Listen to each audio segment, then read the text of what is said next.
Around 5,000 years ago, at the end of Mahabharat War, the ancient enlightened Hindu civilization consisted of 10,000 Hindu traditions, or sampradayas, that existed in 56 Hindu nations, 200 Hindu kingdoms, 1,700 Hindu provinces that covered more than 6 million kilometers square of Asia. The Supreme Pontiff of Hinduism, SPH, Bhagavan Sri Nityananda Paramashivoham, is the reviver of Kailasa, this ancient, enlightened Hindu civilizational nation. Kailasa is an unbroken cultural, religious, historical, civilizational, and sovereign continuation and revival of multiple of these historical Hindu sovereign states and Hindu ecclesiastical entities. The unbroken continuity of these ancient Hindu nations through Kailasa results in the legal recognition of Kailasa as per the international customary law, particularly the doctrine of continuity. The international law, the doctrine of continuity, implies that upheavals and revolutions within a country, changes in government, territorial adjustments, measures taken during military occupation, or other internal transformations do not negate the existence of the country, do not affect the legal personality and international obligations of the country or state. The Vienna Convention on Succession of States in respect of treaties, 1978, addresses these principles of the doctrine of continuity as it outlines international law during situation of state succession or continuation. International law recognizes a state's legal personality by recognizing its identity. This perspective extends even during the period when the given state or country is annexed or occupied by a foreign power. Even in such cases, the legal personality of the state is considered to persist, enabling its subsequent re-establishment. Historical examples dating back to the 18th century include cases like Portugal and Genoa that were re-established after the Vienna Congress of 1815. More recent examples include countries such as Poland, Ethiopia, Czechoslovakia, Albania, and Austria that were re-established after World War II. Even when a nation is deprived of its territory, the nation continues to exist. Its sovereignty and international legal personality continues to persist. The Dalai Lama, as the spiritual and temporal leader of Tibet, exemplifies this principle. In 1959, the Dalai Lama was exiled and forced to flee. Despite the challenges faced, the Dalai Lama continues to advocate for the preservation of Tibetan culture and garners worldwide support for Tibetan autonomy on the global stage. Similarly, from 1309 to 1376, the Pope of Catholicism had been in exile in Avignon. Despite this, he was recognized as the head of state as well as head of the church and given full privileges of the position after their return to Rome. Even in 1861, much of the papal territories had been lost, leaving the Pope with no sovereign territory other than the papal residence and related buildings. Yet his temporal powers were still acknowledged. He was recognized as a head of state, and later, the Lateran Treaty of 1929 formally re-established papal sovereignty over the Vatican City. The Sovereign Order of Malta further exemplifies this principle, retaining international recognition as a sovereign entity despite the permanent loss of their territory upon Napoleon's invasion in June 1798. Despite such permanent loss of territory, the sovereignty and the international legal personality of the Sovereign Order of Malta continue to persist. Much later in 1894, the order settled in Rome and acquired two properties, the Magistral Palace and the Magistral Villa that received extraterritorial status. Today, the order maintains diplomatic relations with 112 countries, issues its own diplomatic passports, currency, stamps, and vehicle registration plates, and has been granted observer status in the United Nations. All these examples of state re-establishment illustrate the principle of continuity of states, as per international law, that a state's legal personality persists over time. A nation continues to exist even after a complete loss of territory. A far more striking example is of the oceanic countries, which are under the threat of their entire nation being drowned and submerged due to rising sea levels owing to global warming. In response to such existential threat of climate change, Pacific Island nations, including Tuvalu, have enacted constitutional amendments and made international declarations affirming that their nation and their sovereign rights will continue to persist, despite their entire territory being lost to the sea.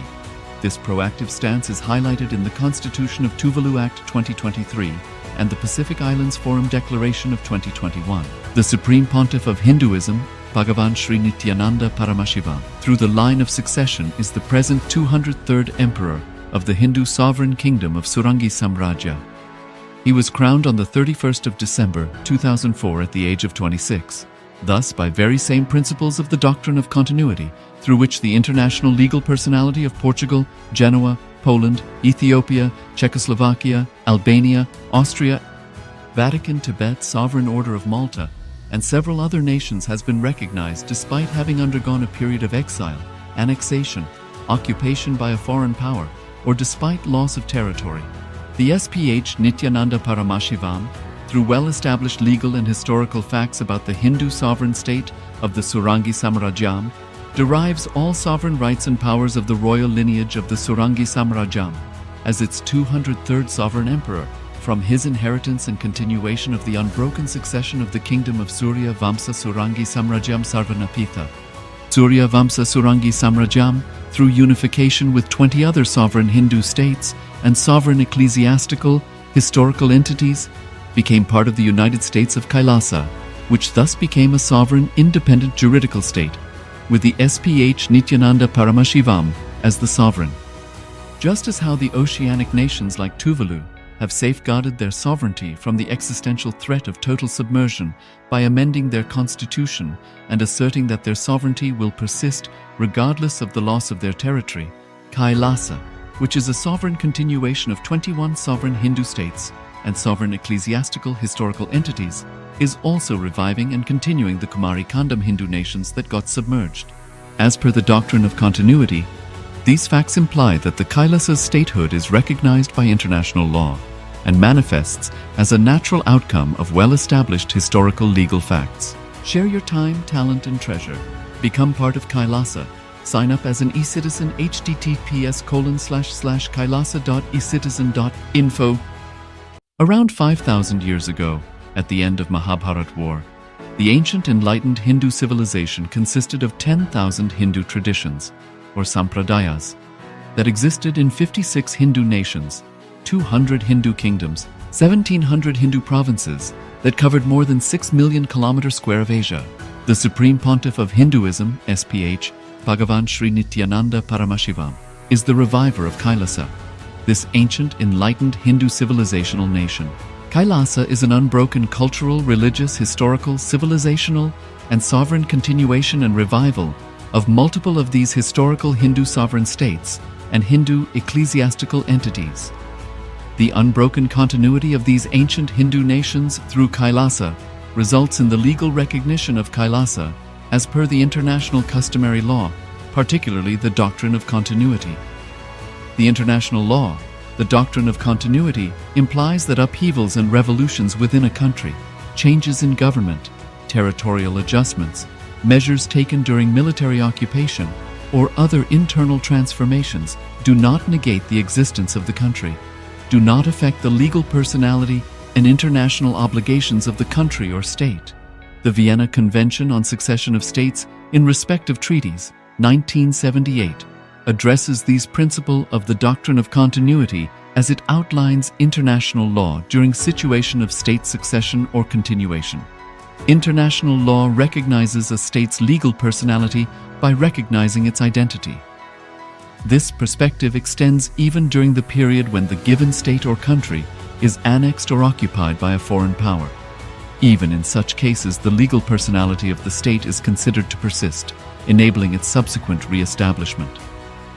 Historical examples dating back to the 18th century include cases like Portugal and Genoa that were re-established after the Vienna Congress of 1815. More recent examples include countries such as Poland, Ethiopia, Czechoslovakia, Albania, and Austria that were re-established after World War II. Even when a nation is deprived of its territory, the nation continues to exist. Its sovereignty and international legal personality continues to persist. The Dalai Lama, as the spiritual and temporal leader of Tibet, exemplifies this principle. In 1959, the Dalai Lama was exiled and forced to flee. Despite the challenges faced, the Dalai Lama continues to advocate for the preservation of Tibetan culture and garners worldwide support for Tibetan autonomy on the global stage. Similarly, from 1309 to 1376, the Pope of Catholicism had been in exile in Avignon. Despite this, he was recognized as the head of state as well as head of the Church, and given full privileges of the position after their return to Rome. Even in 1861, much of the papal territories had been lost, leaving the Pope with no sovereign territory other than the papal residence and related buildings. Yet his temporal powers were still acknowledged. He was recognized as a head of state, and later, the Lateran Treaty of 1929 formally re-established papal sovereignty over the Vatican City. The Sovereign Order of Malta further exemplifies this principle, retaining international recognition as a sovereign entity despite the permanent loss of their territory upon Napoleon's invasion in June 1798. Despite such permanent loss of territory, the sovereignty and the international legal personality of the Sovereign Order of Malta continue to persist. Much later in 1894, the order settled in Rome and acquired two properties, the Magistral Palace and the Magistral Villa that received extraterritorial status. Today, the order maintains diplomatic relations with 112 countries, issues its own diplomatic passports, currency stamps, and vehicle registration plates, and has been granted observer status in the United Nations. All these examples of state re-establishment illustrate the principle of continuity of states, as per international law, that a state's legal personality persists over time. A nation continues to exist even after a complete loss of territory. A far more striking example is of the oceanic countries, which are under the threat of their entire nation being drowned and submerged due to rising sea levels owing to global warming. In response to such existential threat of climate change, Pacific Island nations, including Tuvalu, have enacted constitutional amendments and made international declarations affirming that their nation and their sovereign rights will continue to persist, despite their entire territory being lost to the sea. This proactive stance is highlighted in the Constitution of Tuvalu Act 2023 and the Pacific Islands Forum Declaration of 2021. The Supreme Pontiff of Hinduism, Bhagavan Sri Nityananda Paramashivoham, through the line of succession is the present 203rd Emperor of the Hindu Sovereign Kingdom of Surangi Samrajya. He was crowned on the 31st of December 2004 at the age of 26.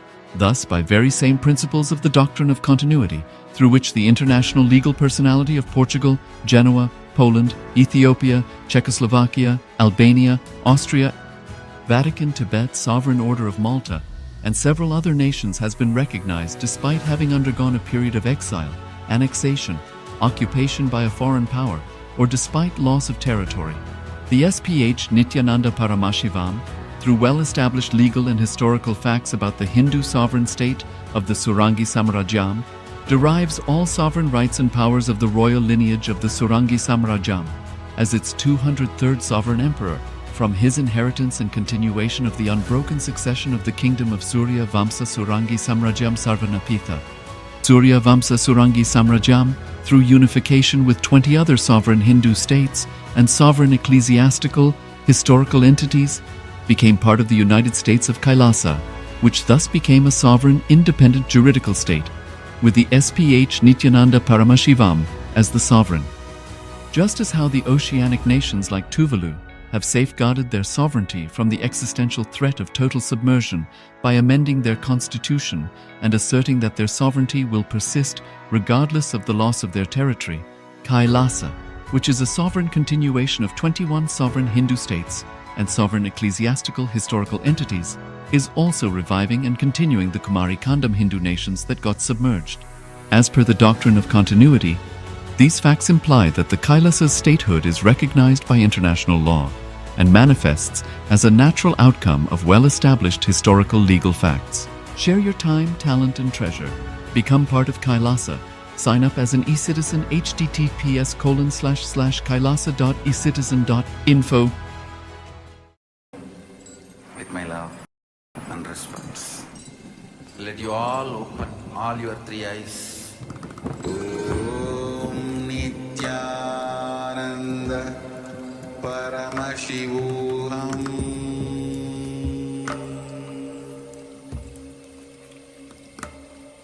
Om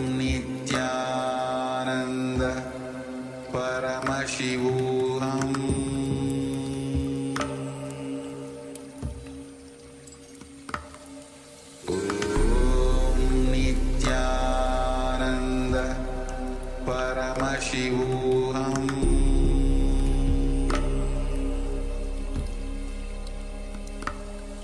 Om Nityananda Paramashivoham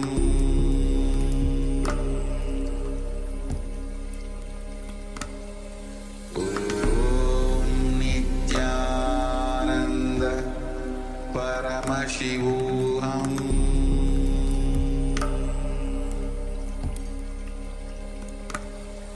Om Nityananda Paramashivoham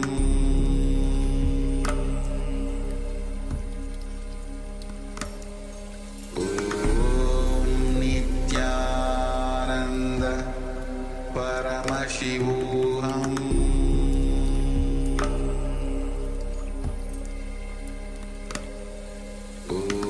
Om Nityananda Paramashivoham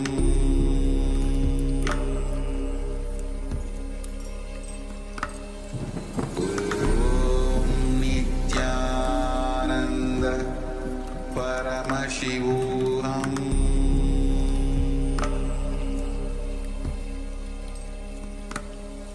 Om Nityananda Paramashivoham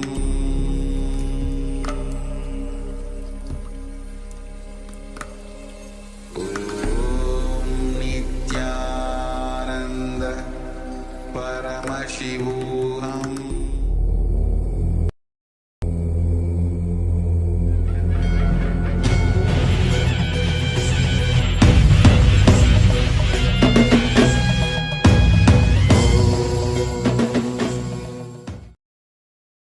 Welcome to the Pratama Vinyasa Krama 108 Asana sequence of Nityananda Yoga. Before we start the yoga session, we request all the male bodies to please remove your upper cloth, for yoga is a ritual, and male bodies remove the upper cloth for any Hindu ritual. All the female bodies, please tie up your hair, and we request all the participants to please wear a black dress, apply vibhuti on your forehead. If you are a male body, apply it on the 16 places over your body. Apply kumkum and any aushadha from the Supreme Pontiff of Hinduism you have available.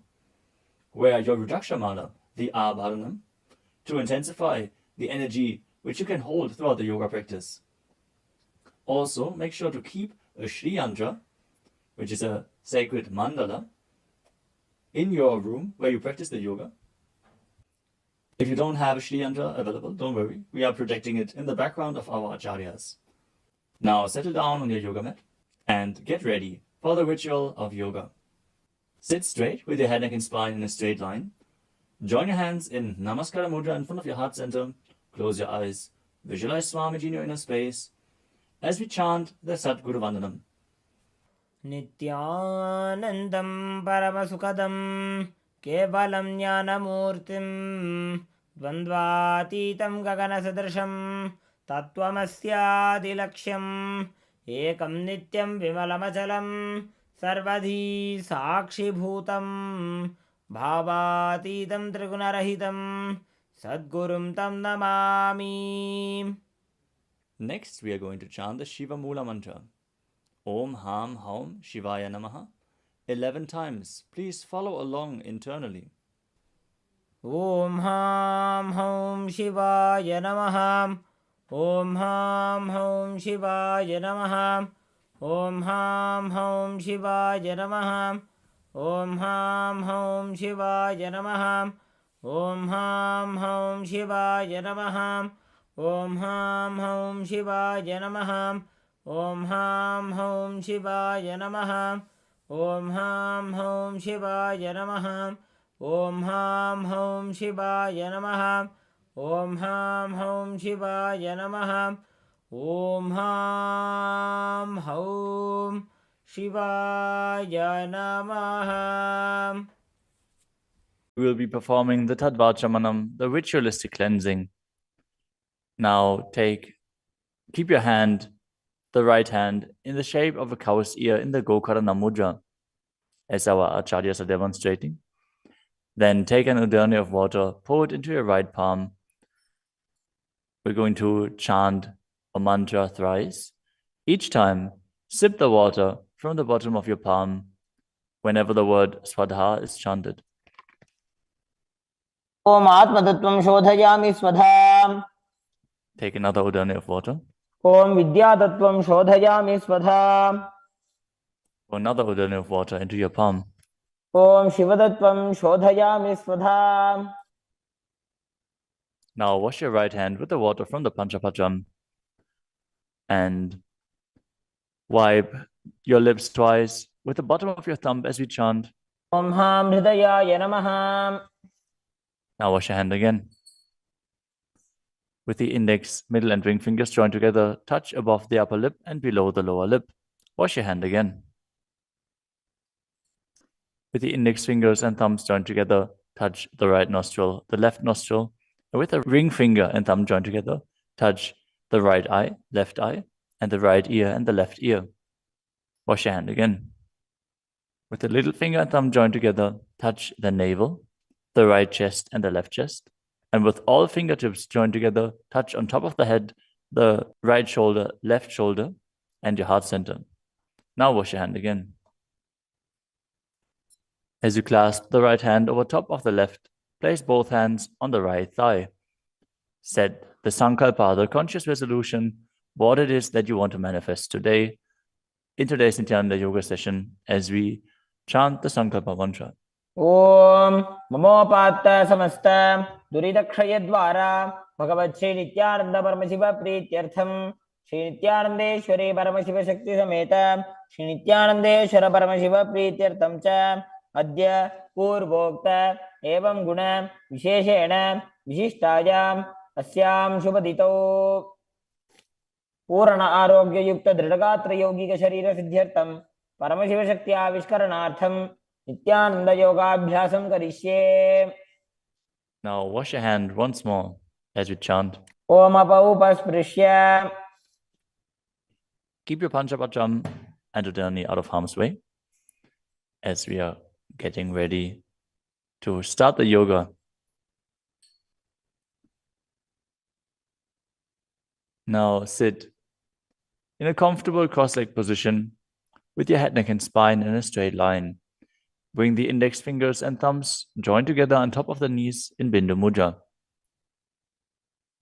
Engage the three bandhas, the energy locks, which are contracting the perineal region and pulling it in and up.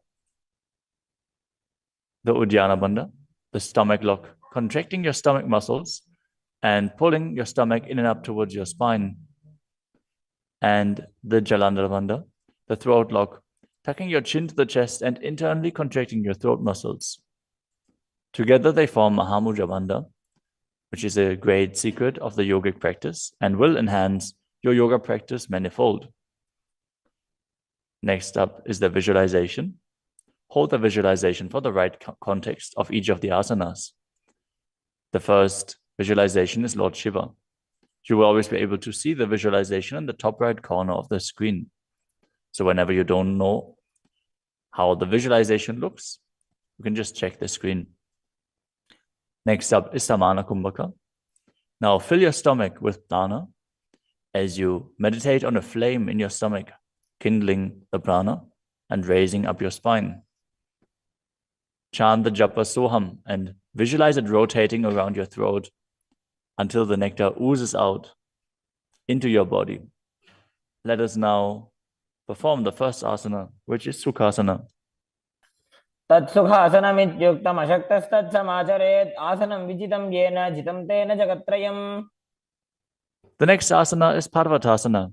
Now bring your legs into Padmasana with the feet on top of the opposite thighs. Then bring your palms together in Anjali Mudra and raise them up above your head, keeping your elbows straight. Engage all three bandhas, Mahamudra Bandha, as you visualize yourself as Mount Kailash. Adhavakshe Mahadeva Parvatasana Mangalam. The next asana is Hali Pavasana. Now bring the soles of your feet together in front of your body and hold the left hand by the right behind your back. As you lean forward and place your forehead on the ground behind your heels. Engage all three wonders as you gaze at the nose and visualize Swamiji in your inner space. पूर्व विधियाहु में जानो उभय पकतली संपुट ठानो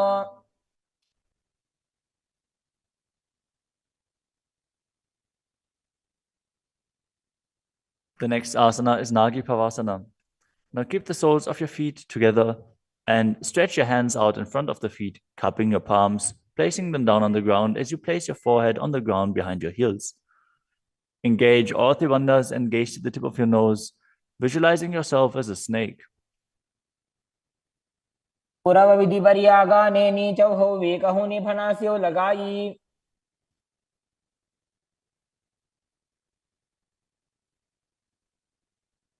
Next up is Kokilasana. Now hold the big toes with the index and middle fingers in Prana Mudra. Then raise the legs up straight and then cross them into Padmasana, leaning forward and down onto your elbows. Engage all three bandhas as you visualize yourself as a bird. स्थान्यदासनं वक्ष्ये yen Sidho भवेन्नरः The next asana is Neti Asana. Now place one ankle on top of the opposite knee as you hold onto the opposite elbows. Engage all three bandhas, rotate your arms in a circle and gaze to the nose, visualizing Swamiji in your inner space, and after some time change the direction of the movement. घोड़ा बावा पादगी आशमाहिली सोये दक्ष चरण को वार लोता परिकुल्फ समोय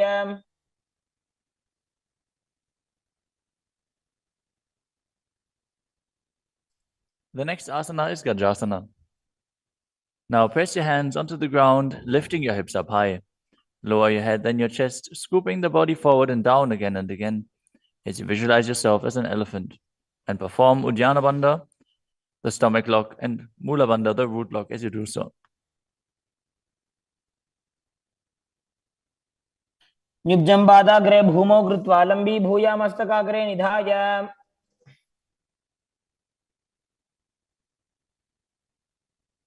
The next asana is Vrikshasana. From the same position, alternate pressing the heel of one foot into the ground while lifting the other heel up. Visualize yourself as a bear as you keep Uddiyana Bandha and Mula Bandha engaged. एकैकं पादमाकुञ्च्य गजासनं कुर्यात् वृक्षासनं भवति The next asana is Vaishyasana. Now stand tall on the mat with the tips of the on the tips of the big toes, with all other toes raised off the ground. As you keep your head, neck, and spine in a straight line, and bring your index, middle, and ring fingers to the heart center in Hridaya Mudra. Visualize Swamiji in your inner space and perform Uddiyana Bandha and Mula Bandha. केशेन पादयुगलं बद्ध्वा तिष्ठेत दोमुखः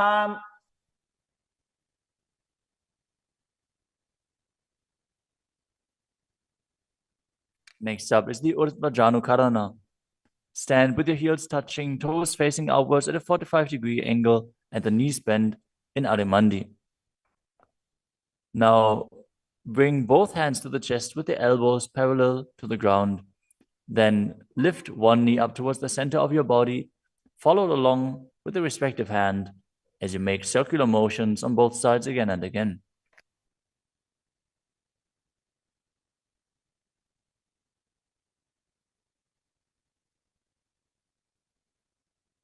The next asana is Balalingasana. Now interlace your fingers from the outside in Sarvashankari Mudra and hold on to one knee, pulling it up towards your chest. Keep your head, neck, and spine in a straight line and visualize yourself holding a baby as you engage all three bandhas, Mahamudra Bandha.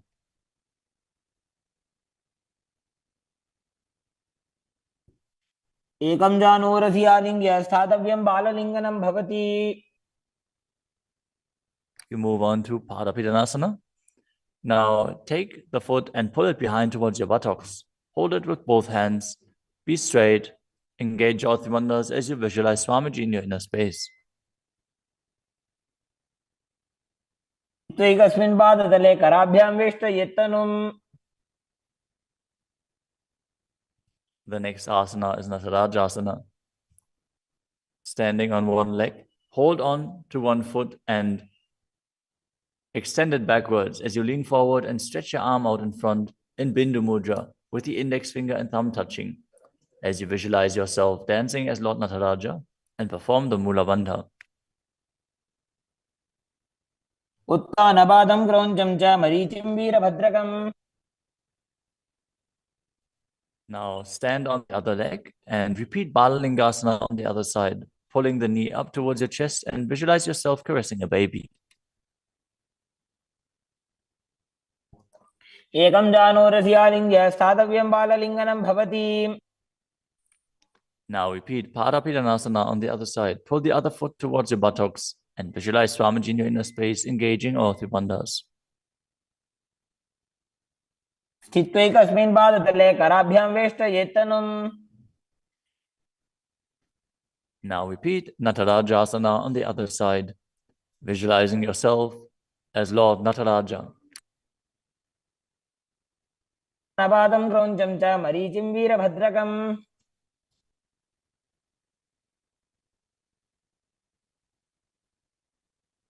Next up is the Ardha Rechita Karana. From Adimandi position, bring the right foot behind the other with the toes down and the heel up. Keep the left hand at the chest and swing the right arm back and forth, gracefully moving the fingers one by one. Now keep the right hand over top of the nose, uncross your ankles and repeat the movement on the other side.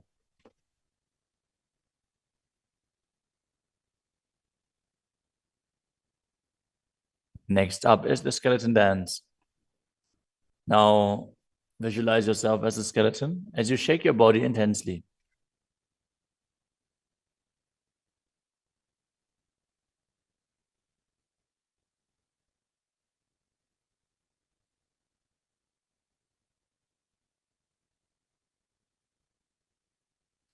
We move on to Katichina Karana. From Arimandi, with the heels together, toes pointing outwards and the knees bent, bring your hands above your head with the arms crossed, palms facing backwards. Now open your hips to one side and open the arms along above your head. Return to the center and repeat the movement on both sides again and again.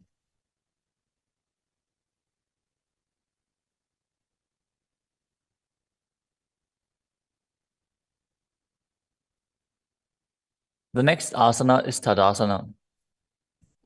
Now stand tall on the tips of the big toes as you raise your hands up above your head, beside your ears. Engage all three bandhas. Visualize yourself as a palm tree as you internally chant the new japa Shivoham. महामुद्राबद्ध कोनो ताड़ासन विभेदकान्. Next up is Uttanasana. From a standing position, lean forward and down, bringing your hands flat to the ground. Take precaution in the case that you are a pregnant woman. For pregnant women, shouldn't perform any of the forward bends. Now engage all three bandhas and bring your forehead towards the knees as you visualize Swamiji in your inner space.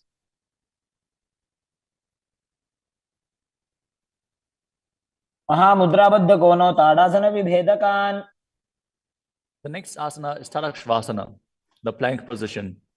Now lower your body down onto your arms and feet as you tuck your chin to the chest and rotate your head from side to side, contracting your perineal region.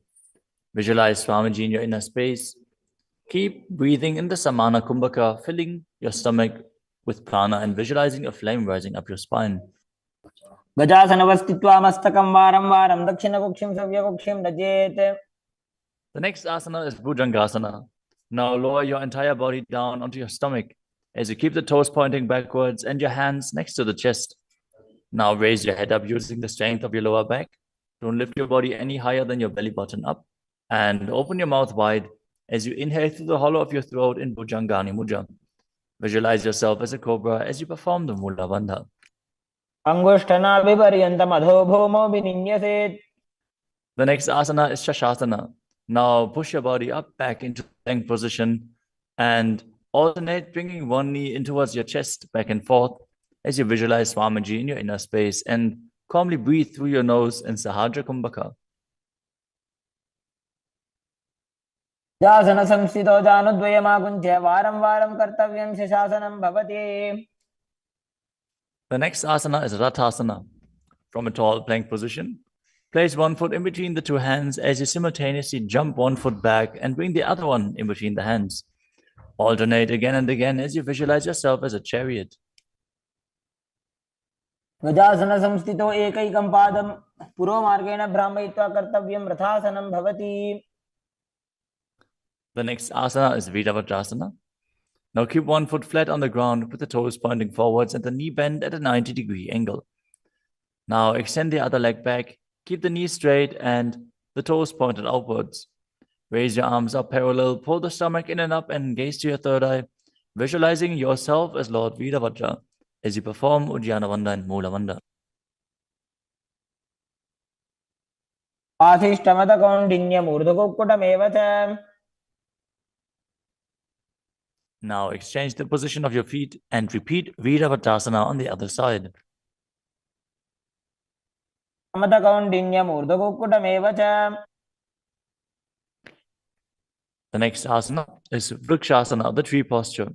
Now stand and bring one foot to the inner thigh as you bring your palms together in Anjali Mudra and raise them up above your head. Keep your elbows straight as you gaze forward and visualize yourself as a tree. अमोरमूलदेशे च जाम्यं पादं निधायतु. The next asana is Garudasana. Now bring the raised leg to the opposite hip. Join your hands in Namaskara Mudra in front of your heart center as you visualize yourself as Lord Garuda and engage the Mula Bandha. गरुडासनमावक्ष्ये येन ध्यानं स्थिरं भवेत्. Now stand on your other leg and repeat Vrikshasana on the other side. वामोरुमूलदेशे च जाम्यं पादं निधायतु. Now repeat Garudasana on the other side, keeping the standing leg as straight as a rod and visualizing yourself as Lord Garuda. गरुडासनमावक्ष्ये येन ध्यानं स्थिरं भवेत्. The next asana is Trikonasana. Now stand and step one leg forward and the other one far back, keeping the front toes pointing forwards and the back toes facing sideways. Now bring your hands parallel to the ground and lean forward and down as you keep one hand down and the other one raised up. Gaze upwards, visualizing yourself as a triangle as you perform the Mula Bandha. उत्तानपादं क्रौञ्चं च मरीचिं वीरभद्रकम्. Exchange the position of your feet. Step the other leg forward as you repeat Trikonasana on the other side. उत्तानपादं क्रौञ्चं च मरीचिं वीरभद्रकम्. Next up is the Nikuttaka Karana. From Arimandi position, heels touching, toes pointing outwards and the knees bent, raise one heel off the ground and bring your hands in front of the heart center with the palms facing each other. Now stump the rest heel to the ground, raise the other heel up and exchange the position of your hands again and again.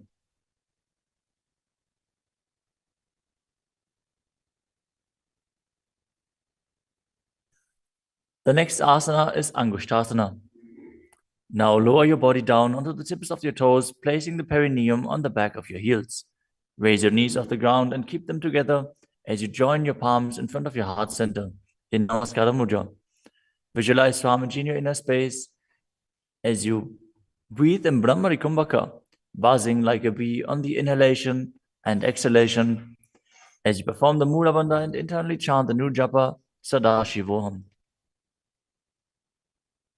अबन्धासनमित्याहुः गोरक्षासनमेव च. The next asana is Saurasana. From the tips of the toes, extend one leg straight out with the heel down and the toes up. Keep your fingers down on the ground by the sides with the palms facing forward in Vara Mudra. Visualize Swamiji in your inner space as you perform the Mula Bandha. प्रसार्य एकं पादतलं संस्थाप्य त्वेकपादकम्. The next asana is Vidunanasana. Now, From Saurasana, lean forward and hold on to the big toe in Prana Mudra.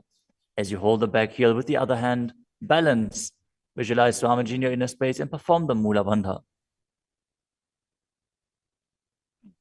गुल्फस्थितो पादमेकं प्रसाद्य तत्पादाग्रं संस्पृश्य तत्करेण. Now exchange the position of your feet. Stretch the other leg forward. As you repeat, Saurasana on the other side. एकं पादतलं संस्थाप्य त्वेकपादकम्. Now again, lean forward and down, holding on to the front foot and the back heel. Repeating Vidunanasana on the other side. स्थितो पादमेकं प्रसाद्य तत्पादाग्रं संस्पृश्य तत्करेण. The next asana is Brahmajarankushasana. As you keep the toes on the ground and the perineum placed on top of the heels, which are raised off the ground, keep a gap between your legs and place the back of your hands on top of the respective knees.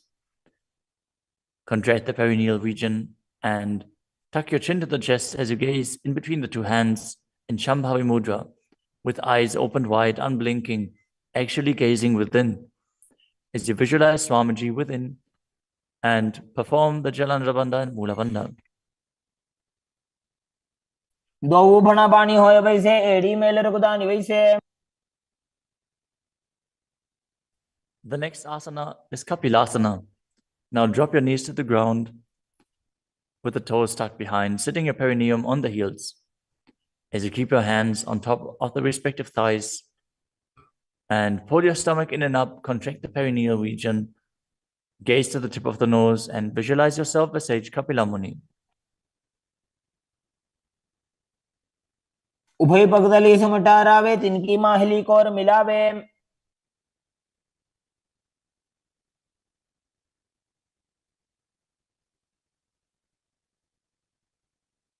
The next asana is Bhadragodakasana.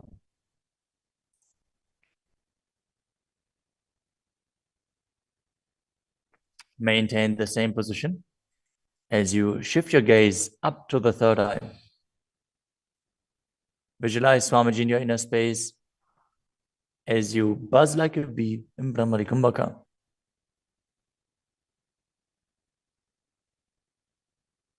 दो भूपगदली संपुट करे कोरवारली भूपरि धरे.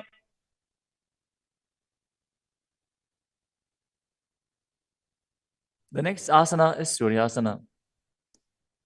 Now sit with your toes tucked, perineum placed on top of the raised heels.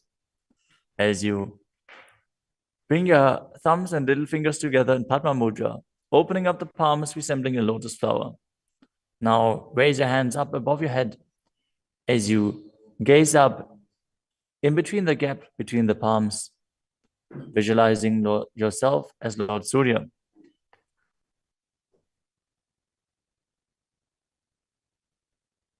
एड़ी दो गुदातरी आने फना पानी बैठक अब निठाने. The next asana is Mandukasana. Now sit with the toes flat, perineum on the heels. As you keep your hands on top of the knees, lift the tongue up against the roof of your mouth. As you catch the nectar of immortality dripping from the Sahasrara chakra with your frog tongue. As you visualize yourself as a frog in Manduki Mudra. Gaze to your third eye, breathe calmly through your nose in Sahaja Kumbhaka as you perform the Mula Bandha. तलो पृष्ठ देशे अंगुष्ठे द्वे च संस्पृशेत.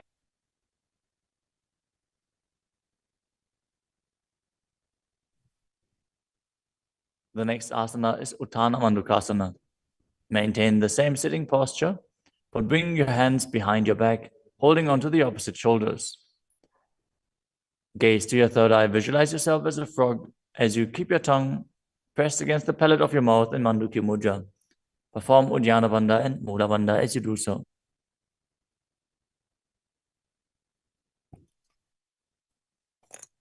मंडूकासन मध्यस्थं कुर्पराभ्यां धृतं शिरः. The next asana is Simhasana. Now cross your ankles and sit on your feet.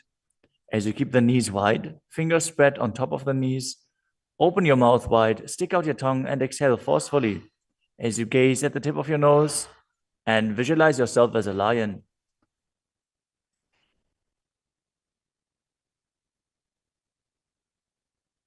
दक्षिणं सव्यगुल्फेन दक्षिणेन ततेतरम्. The next asana is Bhadrasana. Now sit with your heels under the perineum, the knees open wide. Then cross your hands behind your back and hold onto the big toes in Prana Mudra. As you gaze at the tip of your nose, visualize Swamiji in your inner space and return to buzzing like a bee in Brahmari Kumbhaka. गुल्फौ च वृषणस्याधो व्युत्क्रमेण समाहितः. The next asana is Kakapusandi asana. Now squat and keep the feet flat on the ground as you keep your knees open wide and bring your arms in and around the raised knees. Interlace your fingers behind your back if you can. As you visualize yourself as a crow and gaze to the tip of your nose as you engage the Mula Bandha.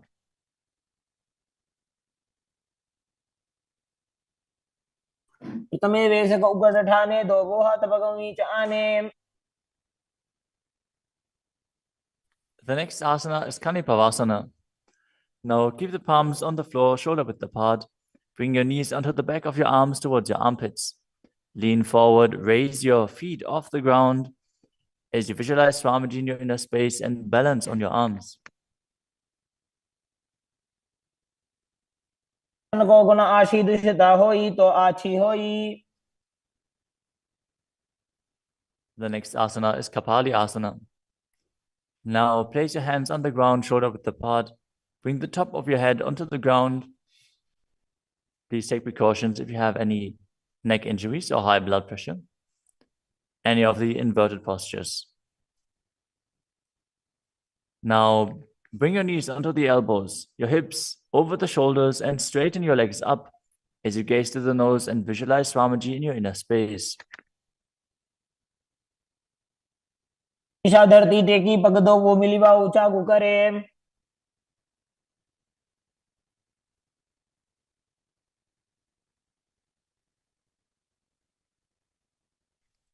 The next asana is Parshvamayurasana. Now squat on the toes with the legs together, twist your body and place both hands to the side as you align your elbows with the knee and hip and lean onto your arms, balance, extending your legs to the side.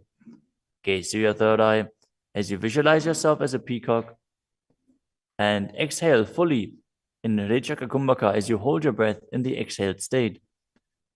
Perform the Mula Bandha as you do so. मयूरं दंडवत् कुर्यान् मायूरं दंड नामकम्. Now twist your body in the other direction and repeat Parshvamayurasana on the other side. मयूरं दंडवत् कुर्यान् मायूरं दंड नामकम्. The next asana is Bhairaganathasana. Now place both hands on the ground, shoulder width apart. Stretch your legs back straight into Tadakshvasana, the plank position. As you step one foot outside the respective shoulder and bring it in between the two hands. Gaze to your third eye. Visualize yourself as Lord Kala Vaidava. As you breathe in your Rechaka Kumbhaka and perform the Mula Bandha. आसन की गुण पीती जागी. Now step the front foot back and step the other foot outside the shoulder in between the hands. Gaze to your third eye in Shambhavi Mudra with the eyes open wide, unblinking, as you visualize yourself as Lord Kala Bhairava.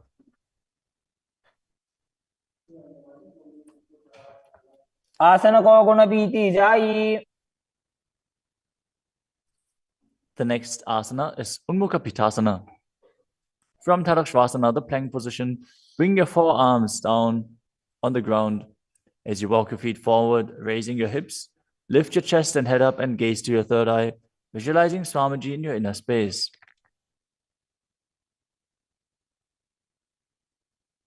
भून्यस्थो जानुनी हस्तौ चतुष्पदम वाङ्मुखम्.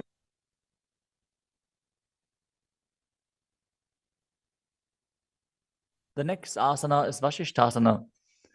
From Tadakshvasana, rotate your body onto one hand and raise the opposite hand up.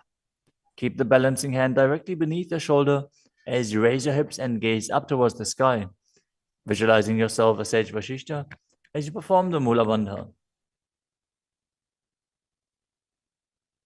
ऊर्ध्वकुक्कुटवासिष्ठमरीचिहलमत्स्यकम्. Now twist your body in the other direction. Balance on the other hand as you repeat Vashishtasana.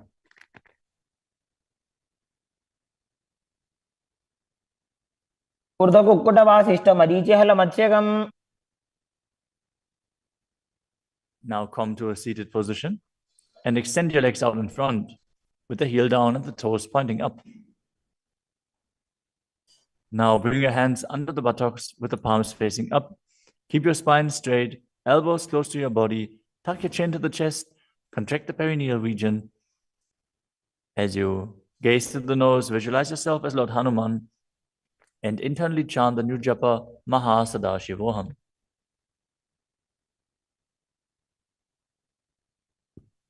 दो Booker की उभय हथेली कोरवार ली मैले भेली.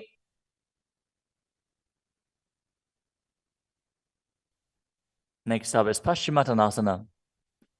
Now visualize Swamiji in your inner space as you lean forward and down, holding onto the big toes in Prana Mudra. Perform Mahamudra Bandha, all three bandhas engaged, and exhale all the air from your lungs in Lichaka Kumbhaka. जानो Burrill लाटंतो पश्चिमं दानमुच्यते. The next asana is Ugrasana. With your legs straight, interlace your fingers behind your neck. Lean your chest forward and down, bringing your head to the knees by the strength of your core. Engage all three bandhas as you visualize Kali in your inner space. शुभानिभ्यां दृढं धृत्वा जानुभरि शिरोन्यसेत्. The next asana is Marichi Asana. Now, sit with the legs extended, bring one heel to the groin with the knee raised, and reach your arm in and around the raised knee as you clasp your hands behind your back. Bring your chest to the thighs, head to the knee, and visualize yourself as Sage Marichi. उत्तानपादं क्रौञ्चं च मरीचिं वीरभद्रकम्.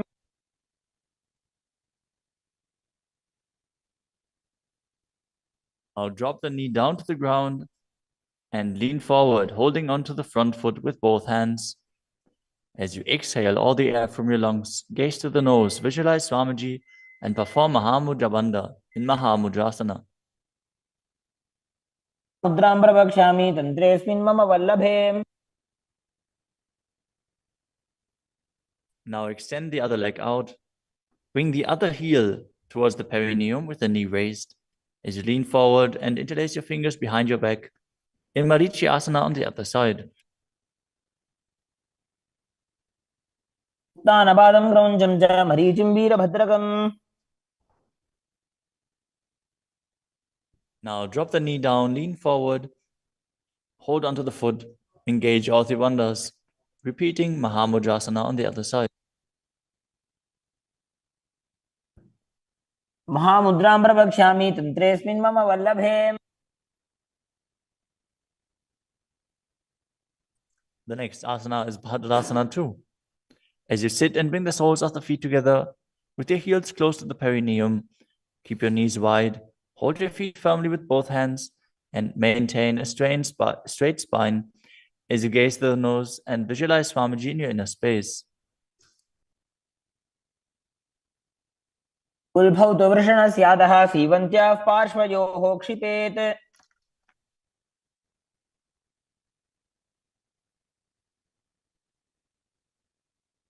The next asana is Gvalipavasana. From Bhadrasana, extend your feet away from your body. Keep the toes together, heels apart, knees wide open. As you place your hands on the respective knees, tuck your chin to the chest and gaze to the nose. Visualize Swamiji in your inner space. Perform the Jalandhara Bandha and Mula Bandha. पूर्वचरपट चौक कखियो सोजी वाही विधियो की जे सोई. The next asana is Joni Asana.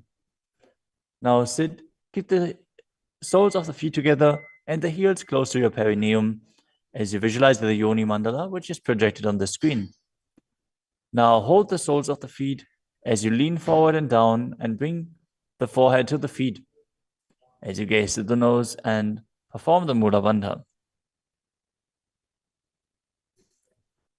दोवो पकतली संपुट करे एड़ी मेड़ के ढिंग धरे.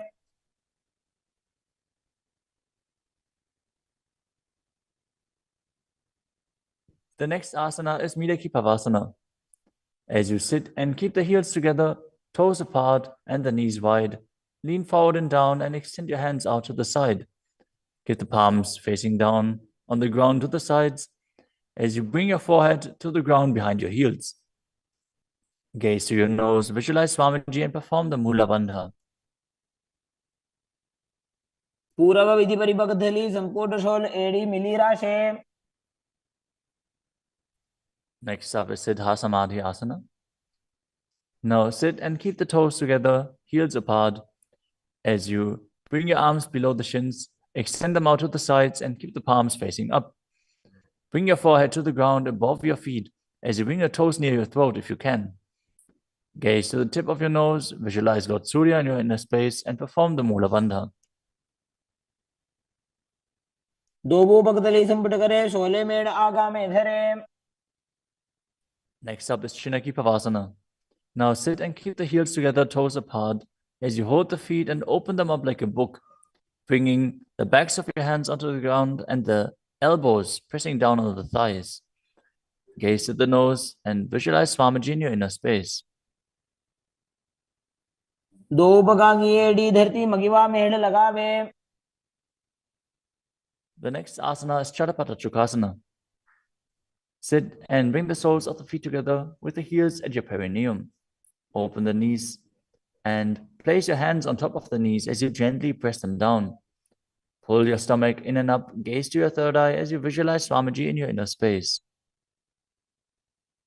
दोवो पकतली संपुट धारे आगा ने कर जार पसारे.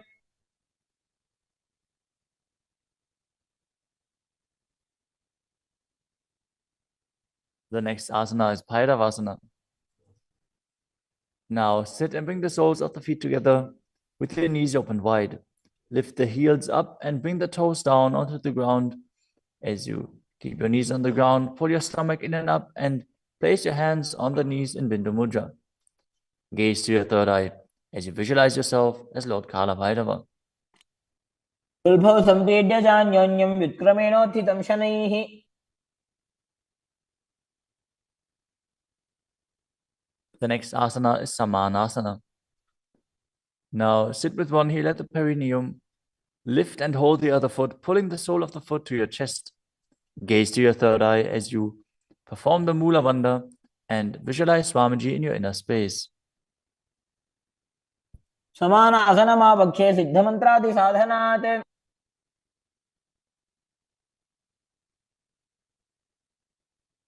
The next asana is Apanasana.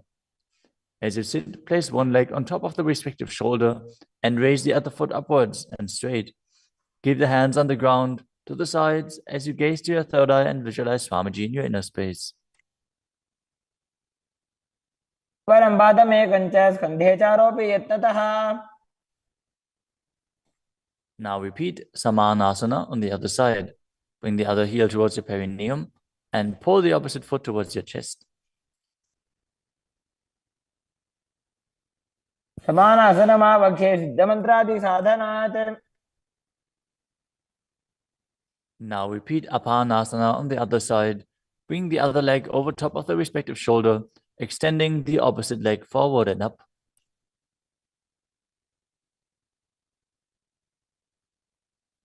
परं पादमेकं च स्कन्धे चारोपि यत्नतः.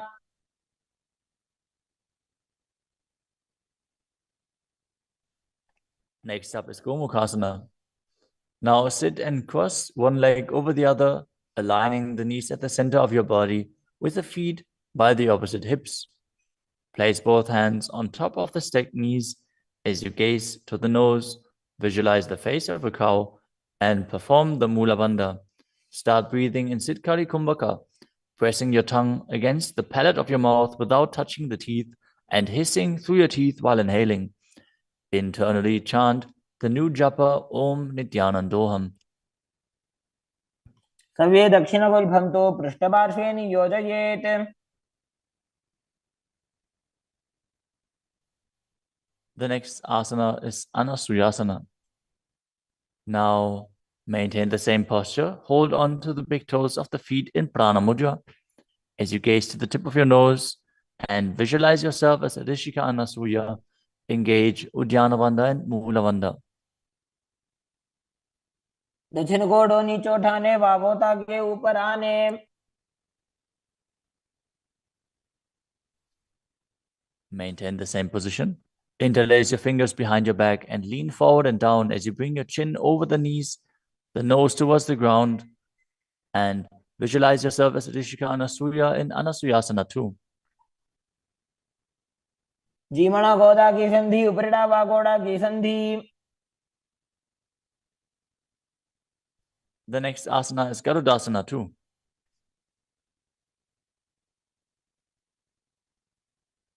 Now sit on the ground with one heel pressed against the perineum.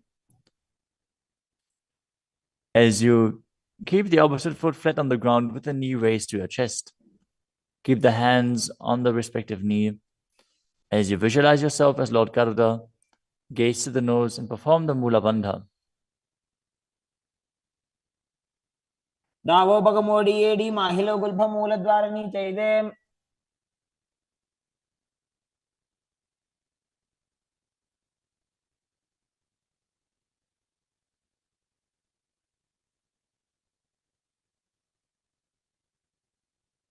The next asana is Nadadasana. Now, sit and place your perineum on top of one heel as you interlace your fingers behind your neck and twist your elbows outside of the raised knee. Gaze to your third eye and visualize yourself as Secunadada as you perform the Mula Bandha. पिष्टि जवाम पगदली carry भूपरिता हिलगा बेफेरी. Next up is Matsya Pitakasana. Now place one foot on top of the opposite thigh. Wrap the respective arm around the knee, holding onto the opposite shin as you hold the big toes with the other hand in Prana Mudra. Visualize yourself as Matsya, the fish avatar of Lord Vishnu, as you perform the Mula Bandha. नवामांगुष्टंतो गृहीतं Matsya पीठकम्.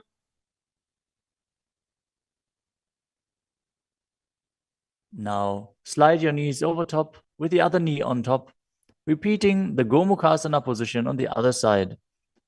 Gaze to the nose and visualize the face of a cow as you keep hissing through your teeth without the tongue touching your teeth.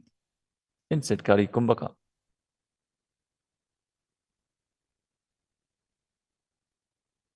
सर्वे दक्षिणगुल्फं तु पृष्ठपार्श्वे नियोजयेत्.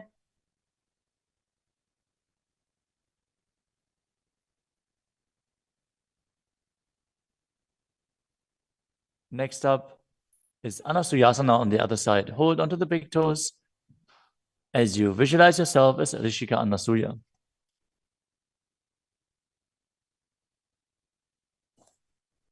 दक्षिण कोडो नीचे उठाने वावोता के ऊपर आने.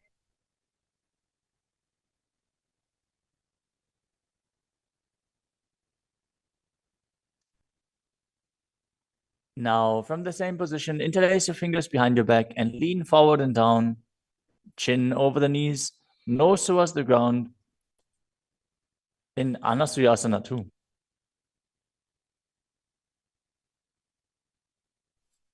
जीमणा गोदा की संधि उपरिड़ा वागोड़ा की संधि.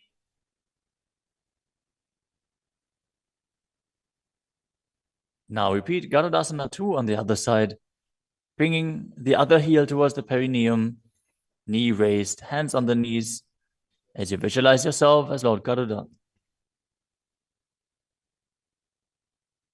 दावो बगमोडी एडी माहिलो गुल्फ मूलद्वार नीचे. Next up is Narudasana on the other side. Raise the perineum onto the heel, interlace your fingers behind your neck, and twist your elbows outside of the raised knee, visualizing yourself as Sage Narada. पिष्टिज वाम पगदली केरी भूपरिता हिलगा वे फेरी।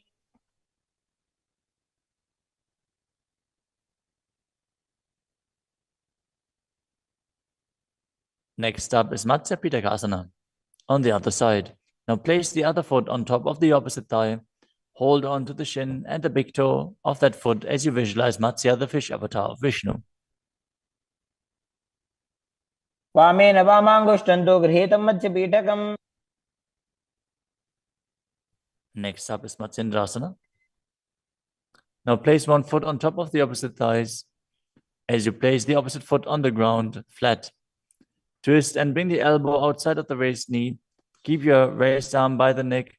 Turn your head back and gaze to your third eye, visualizing Matsyendranath, the great sage and master of Hatha Yoga.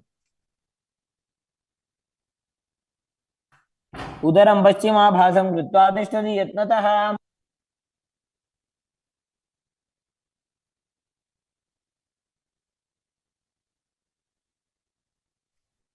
The next asana is Kubhasana.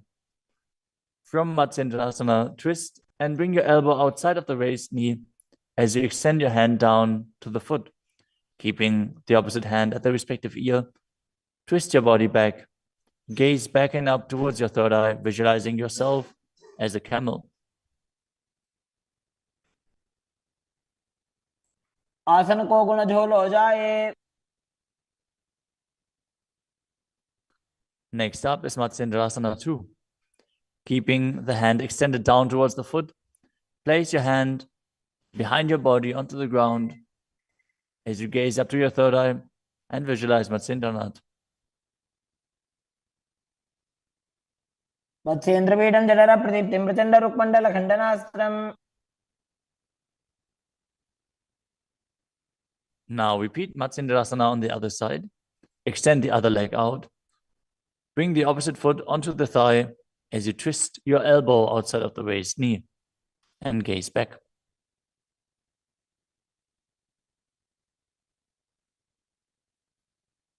उदरं पश्चिमाभासं कृत्वा तिष्ठति यत्नतः।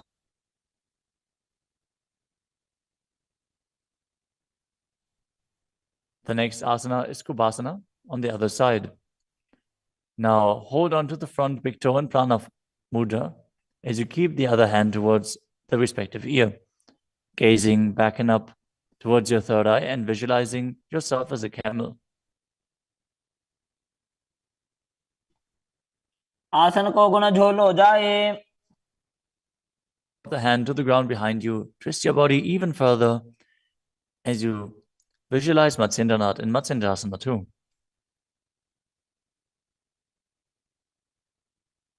मत्स्येन्द्रपीठं जठर प्रदीप्तिं प्रचण्ड रुक्मण्डल खण्डनास्त्रम्। The next asana is Padmasana. Now place your feet on top of the opposite thighs as you keep your palms flat on the respective knees. Engage all three bandhas, Mahamudra Bandha, as you gaze to the tip of your nose. Visualize yourself as Lord Shiva. Breathe in Sitali Kumbhaka, now pressing your tongue against the back of the teeth, hissing while inhaling as you internally chant the new japa Om Nityananda Mahasadaशिवोहम. आसनं द्विविधं प्रोक्तं पद्मं वज्रासनं तथा। The next asana is Padmasana 2. As you sit in Padmasana, cross your hands in front of your body and hold onto the big toes in Prana Mudra. Gaze to the nose, visualize yourself as Goddess Parvati, the consort of Shiva, as you perform the Mula Bandha. चरणौ कृत्वा ऊरू संस्थो प्रयत्नतः। The next asana is Kukutasana. Now sitting in Padmasana, place your hands on the ground between the two thighs as you lift your body up off the ground. Visualize yourself as a rooster as you breathe calmly in Sahajra Kumbhaka and perform the Mula Bandha. पद्मासनं सुसंस्थाप्य नान्बोरोरन्तरे करो।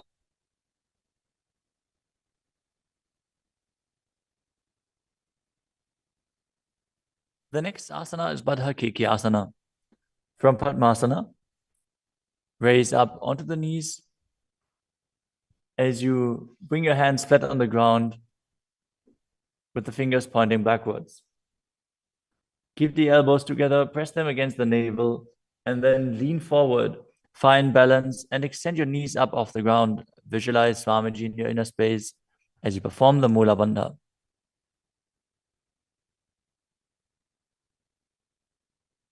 धरामवष्टभ्यकरद्वयेन तत्कोर्परि स्थापितानाभिपार्श्वः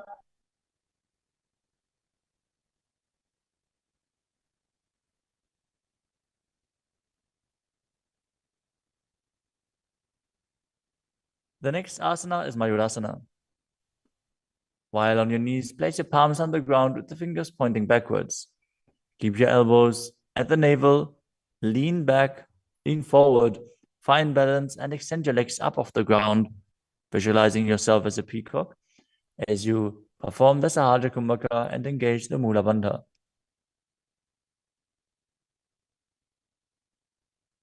अथ वक्षेमः देव मयूरासनमुत्तमम्.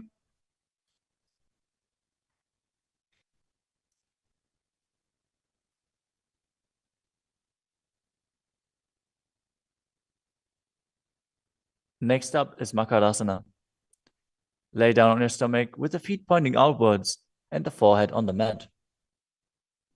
Interlace your fingers behind your neck as you visualize yourself as a crocodile and perform the Mula Bandha.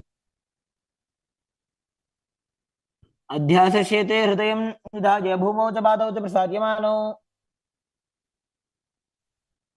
As you lay on your stomach, place your hands on the ground beside your chest.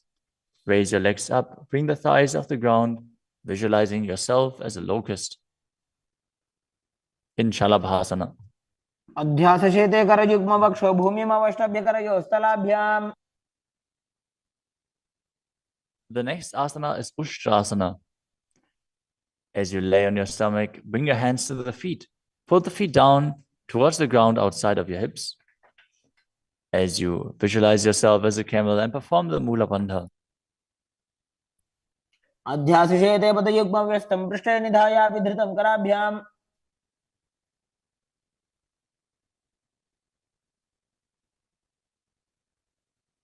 The next asana is Dhanurasana. From Ushtrasana, tighten the grip on your feet and kick the legs back and up as you lean forward and lift your chest off the ground. Gaze up to your third eye and visualize yourself as Pinaka, Lord Shiva's bow. Perform the Mula Bandha as you do so.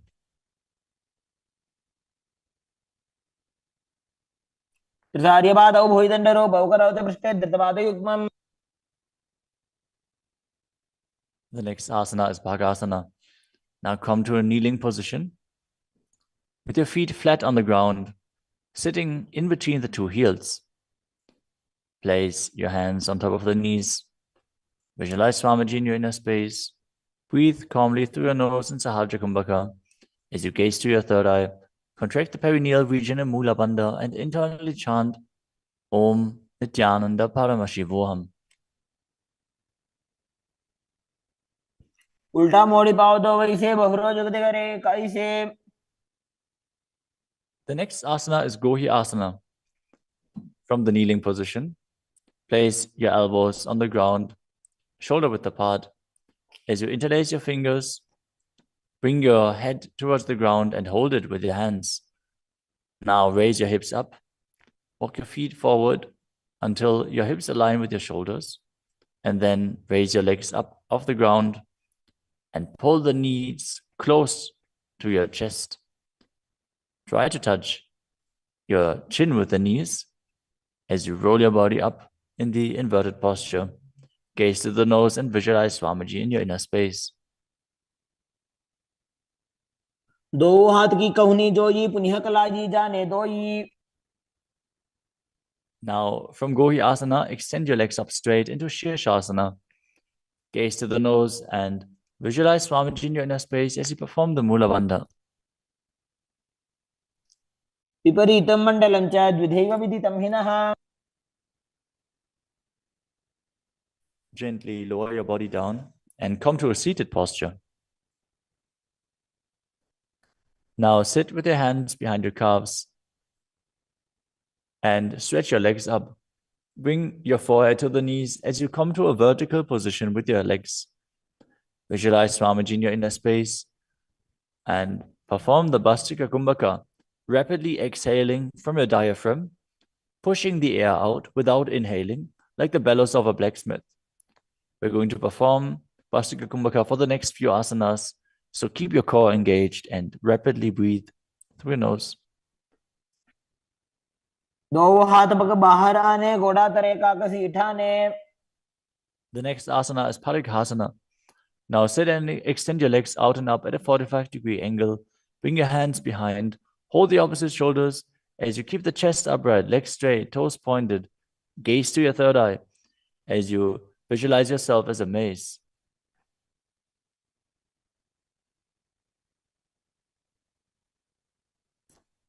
उत्तानशयनं कृत्वा पादौ मिलित्वा प्रसार्य. Keep breathing rapidly as you sit and extend your legs out and up at a 45-degree angle. Keep your arms parallel to the ground or bring them down to the ground as you gaze to your third eye and visualize yourself as a boat in Naukasana. उत्तानशयनं कुर्पराभ्यां भूमिमवष्टभ्य. Next up is Rudrasana. Now sit and lift your feet up. Scoop your hands under the heels and pull the feet towards your chest. Keep your spine upright, gaze to the nose as you visualize yourself as Lord Rudra. Perform the Mula Bandha as you do so. पगदली संपुटक हाथस्य पग उचाई. The next asana is Unmukha Pitasana too. Now lay down on your back with the feet flat on the ground, the knees raised up. Bring your palms down to the ground with the fingers just touching the back of your heels. Lift your hips up high. Press the feet into the ground as you tuck your chin to the chest, gaze to the nose, and visualize Swamiji in your inner space. ऊर्ध्वे च जानुनी कृत्वा शवित्वोर्ध्वमुखं तथा उत्थाप्य हस्तौ तिष्ठेत्तु पीठ उन्मुख नामके. Now lower your body down flat onto the ground. Keep the palms facing up next to your hips. As you contract the perineal region and forcefully pull the Kundalini Shakti up along your spine towards your Sahasrara Chakra in Shakti Chalan Mudra. Relax. Completely unclutch from any micro movements of the body and mind. As you visualize that your body is dead and the Supreme Pontiff of Hinduism, Swamiji, is liberating you. Internally chant the Mahavakya, Om Nityananda Paramashivoham.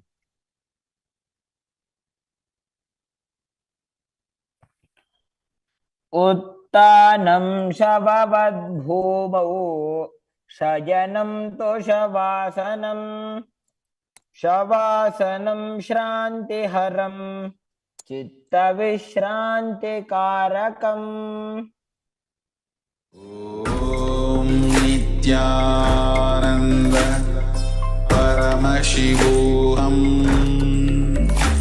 ॐ नित्यानन्द परमशिवोऽहम्. ॐ नित्यानन्द परमशिवोऽहम्. ॐ नित्यानन्द परमशिवोऽहम्.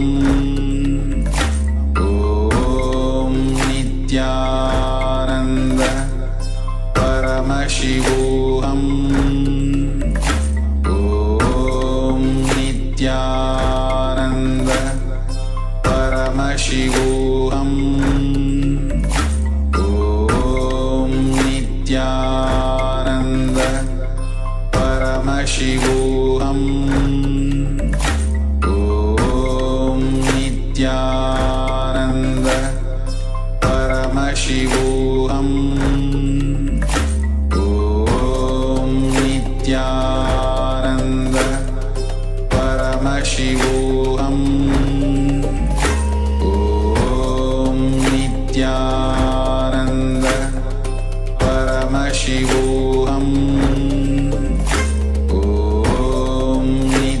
Nityananda Paramashivoham Om Nityananda Paramashivoham Om Nityananda Paramashivoham Om Nityananda Paramashivoham Om Nityananda Paramashivoham Om Nityananda Paramashivoham Om Nityananda Paramashivoham Om Nityananda Paramashivoham. Now, slowly return to your physical body. Start to wiggle your fingers and toes, your wrists and your ankles, your elbows and your knees. Pull your knees up towards your chest and rock your body from side to side as you return to a comfortable seated position.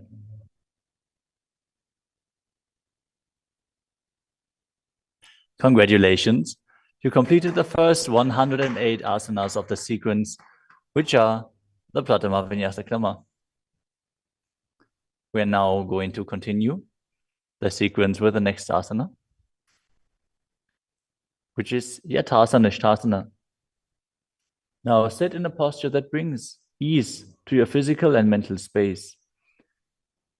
Bring your hands on top of the knees in Bindu Mudra. Visualize Swamiji in your inner space. Breathe in Samana Kumbhaka, filling your stomach with prana and meditating on the flame kindling in your stomach as you perform the Mula Bandha and internally chant the Mahavakya Om Nityananda Paramashivoham.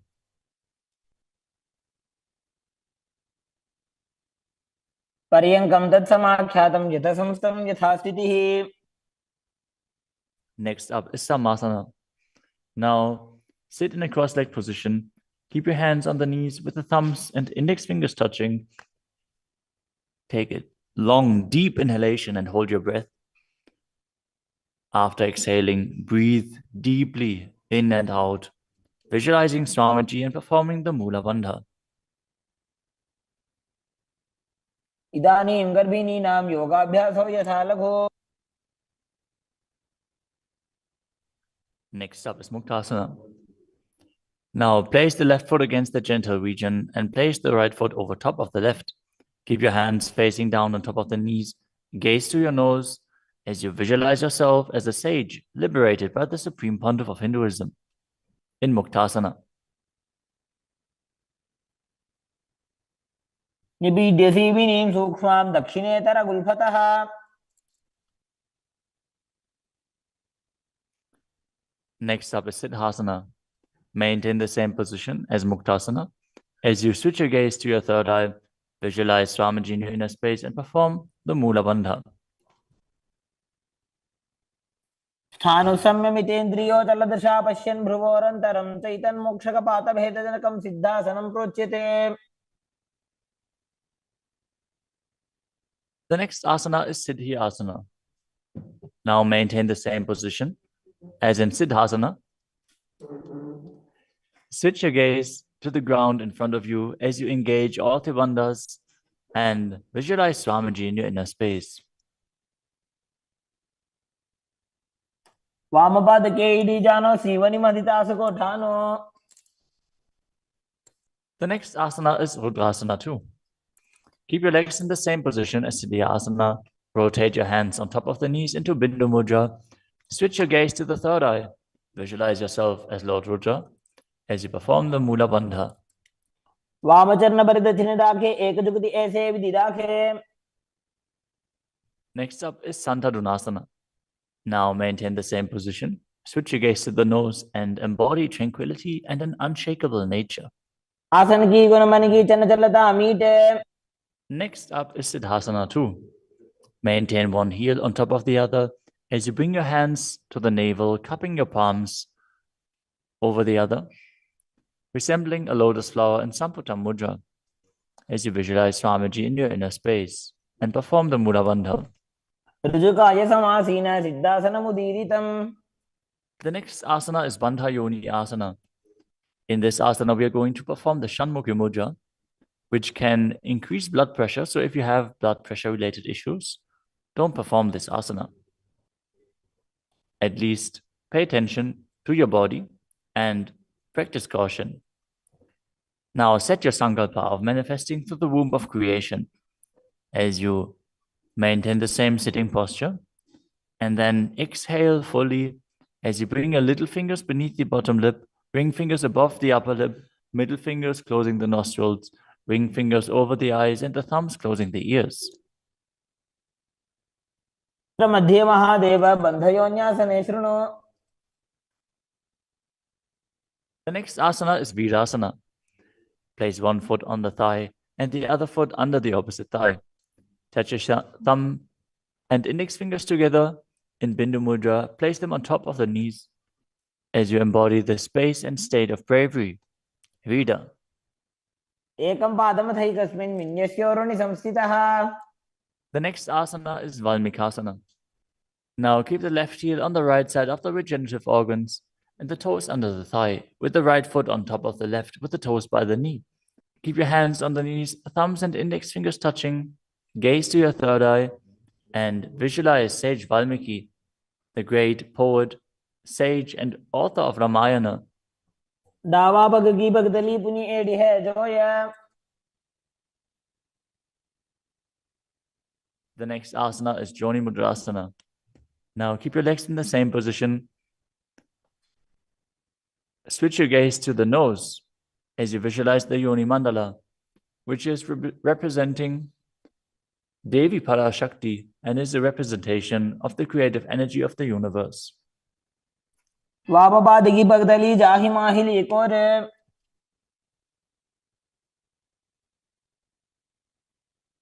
Next up is Yoni Asana. Keep your feet and hands in the same position as you switch your gaze to the third eye and keep visualizing the Yoni Mandala, which is projected on the screen. योन्यासनं पर्वतेन योगं योगफलेनिलम्. The next asana is Bhadrasana 3. As you sit and bring the soles of the feet together, holding them with both hands, bring your knees down towards the ground, gazing to the tip of your nose, visualizing Lord Viravaja in your inner space as you perform Uddiyana Bandha and Mula Bandha. गुल्भौ च वृषणस्यादः सीवं च पार्श्वयोः क्षिपेत्.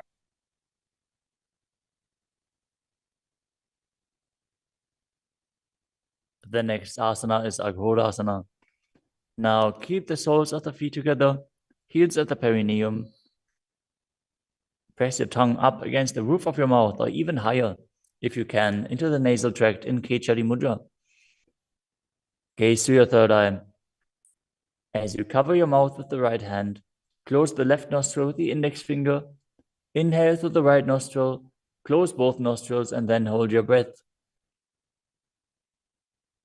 After you exhale through the left nostril, repeat on the other side in Abhyantara Kumbhaka. As you gaze to your third eye, visualize yourself as a Naghori.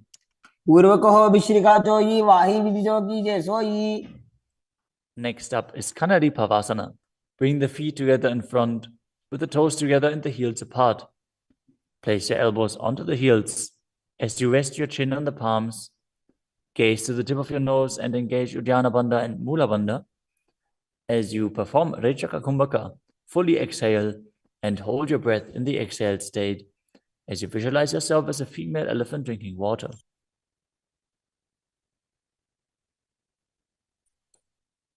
वाली पाव आसन कख्यो है जैसे Yahoo में जाने विधि जैसे.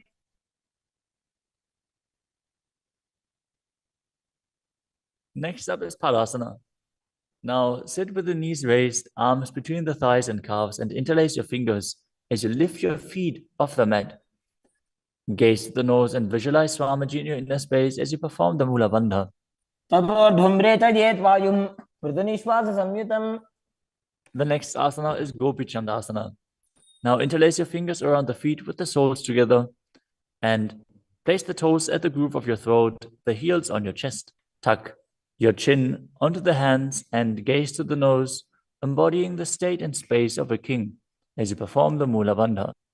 पूरव विधि बगा का अंगूठा कंठकूप राशे. The next asana is Uddarasana. Now sit with the soles of the feet together.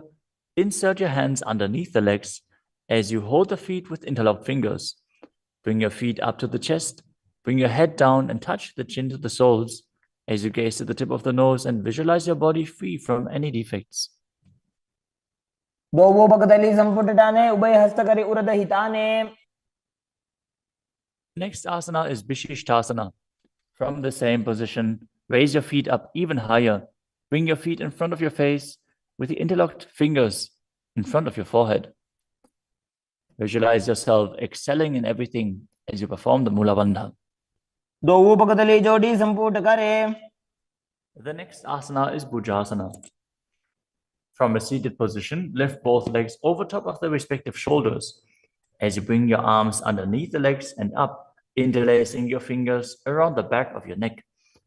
Visualize yourself as a cobra as you perform the Mula Bandha. शिरासनं तविज्ञेयं कक्षासनं तत्परम्.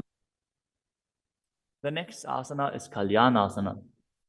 Now maintain a seated posture, raise your legs up and bring your elbows under the knees as you wrap your arms around your back with the palms clasped behind. Gaze to the tip of your nose and visualize yourself as a beautiful, auspicious goddess. दोवो हाथ भगों बीच आने तिनको गोड़ा नीचे ठाने. The next asana is Sankatasana.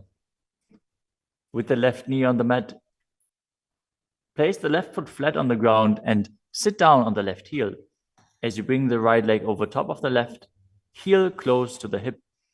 Visualize yourself as a swan as you perform the Ujjayi Pranayama, making an ocean-like sound with your mouth as you perform the Mula Bandha. वामपादं चितेन मूलं संन्यस्य धरणीतले. The next asana is Dhenukasana. Now slide the heel outside of the hip. Visualize a cow in your inner space as you keep your hands on top of the knees. Perform Uddiyana Bandha and Mula Bandha. अनुषागी Nagar पंचडं ऋषिरिन्दगल्यम्नि. The next asana is Machandrasana. Now place the right foot on the left thigh and the left foot on the right knee. Bring the left hand behind your back and hold onto the right thigh. As you place the right hand on the left thigh, twist your body and gaze to your third eye, visualizing Swamiji in your inner space and performing the Mula Bandha. आमजंगभरत जिनटाने वामहस्त बिष्टि दिशा आने. Next up is Machandrasana 2. From Machandrasana, untwist and hold onto the respective big toes in Prana Mudra. As you lean your forehead down so it touches the ground, as you place your chest down on the heels, visualize Swamiji in your inner space and perform the Mula Bandha. प्रथम जी मनो चरण जोई वामजंग परिराखे सोई. Now interlace your fingers and place them on the top knee. Engage all three bandhas, Mahamudra Bandha, as you visualize Swamiji, your Guru, in your inner space in Guru Asana. ऊर्मूले इतरपादस्य निष्ठिका प्रदेशगुल्भं संस्थाप्य. Now again, sit down on the heel, this time on the right foot, as you keep the top of the foot on the ground and interlace your fingers on top of the other knees, visualizing yourself as a swan. वामपादं चितेन मूलं संन्यस्य धरणीतले. Now slide the heel outside the hip. Place both hands on top of the up knee as you visualize a cow in your inner space and Dhenukasana on the other side. अनुषागी Nagar पंचडं ऋषिरिन्दगल्यम्नि. Next up is Machandrasana on the other side. Bring the left foot on the right thigh and the right foot on the left knee. Twist your body. Keep one arm behind your back and hold on to the opposite thighs as you gaze to the third eye and visualize Swamiji in your inner space. जंगबरदचिनटाने वामहस्तपिष्टि दिशाने. Next up is Machandrasana 2. Now hold onto the feet as you lean forward and down, bringing your chest towards the heels and your forehead onto the ground. Visualize Swamiji in your inner space.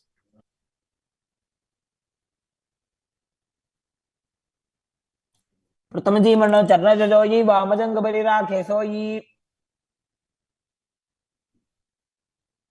Now place your hands interlaced on the top knee as you visualize Swamiji, your Guru, in Guru Asana, engaging all three bandhas.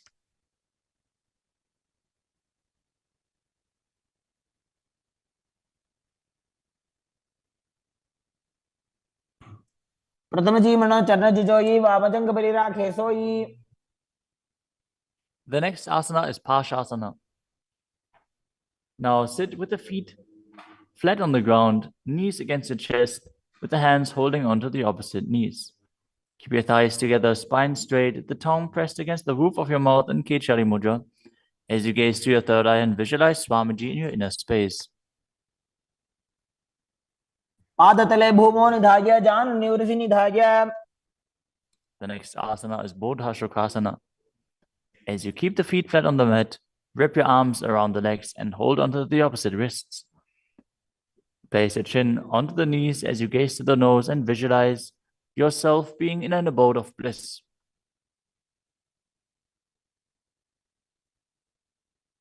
तो वो भगतली भूपति धरे कोरमा हिली ऐसे करे. The next asana is Kurakatasana. Maintain the same position, but place your arms under the knees and hold onto the opposite elbows. Gaze to your nose. Keep your tongue pressed up in Kechari Mudra, visualizing Swamiji in your inner space. दो वो हाथ पग बाहर लावे गोड़ा नीचे ले टहरावे. Maintaining the same hold beneath the knees, bring the right foot over top of the left so the heels cross with the toes pointing up.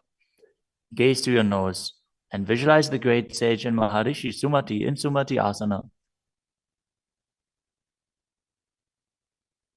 मूलद्वारी धरती परिठाने डावा पग परिदच पद आने.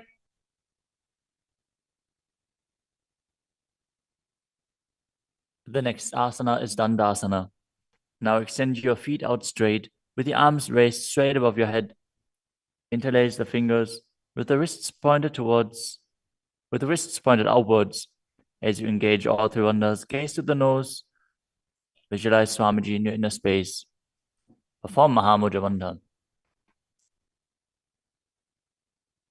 इदानीं गर्भिणीनां योगाभ्यासो यथा लघु.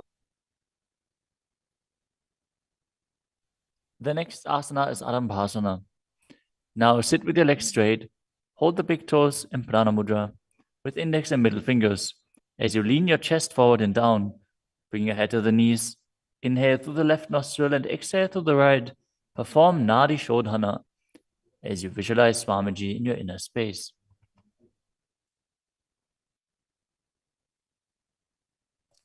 दो वो पग मिलीवा पसारी पगा का अंगूठा पकड़ी लीला टकोड़ा लगावे. The next asana is Bhidokasana. Now sit with the legs straight. Extend the knees slightly up. Bring one hand distance between the heels. As you bring your shoulders down, wrap your hands in and around the legs. Hold the soles of the feet as you gaze to your third eye and visualize Swamiji in your inner space. प्रथम बैसी दो वो पाव पसारी तचुक ऊर्धको गुरडो डारे. The next asana is Jalandhari Pavasana. Now extend both legs out with the heels together. Place your chin on the heels as you insert your hands below the legs. Keep the elbows together on the ground along with your fingers, palms facing up. Gaze to the nose, visualizing Swamiji in your inner space.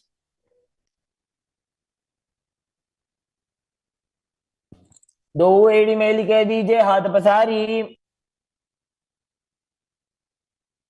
The next asana is Urdhva Paschimottanasana. As you sit with the legs extended, lift one foot behind the neck.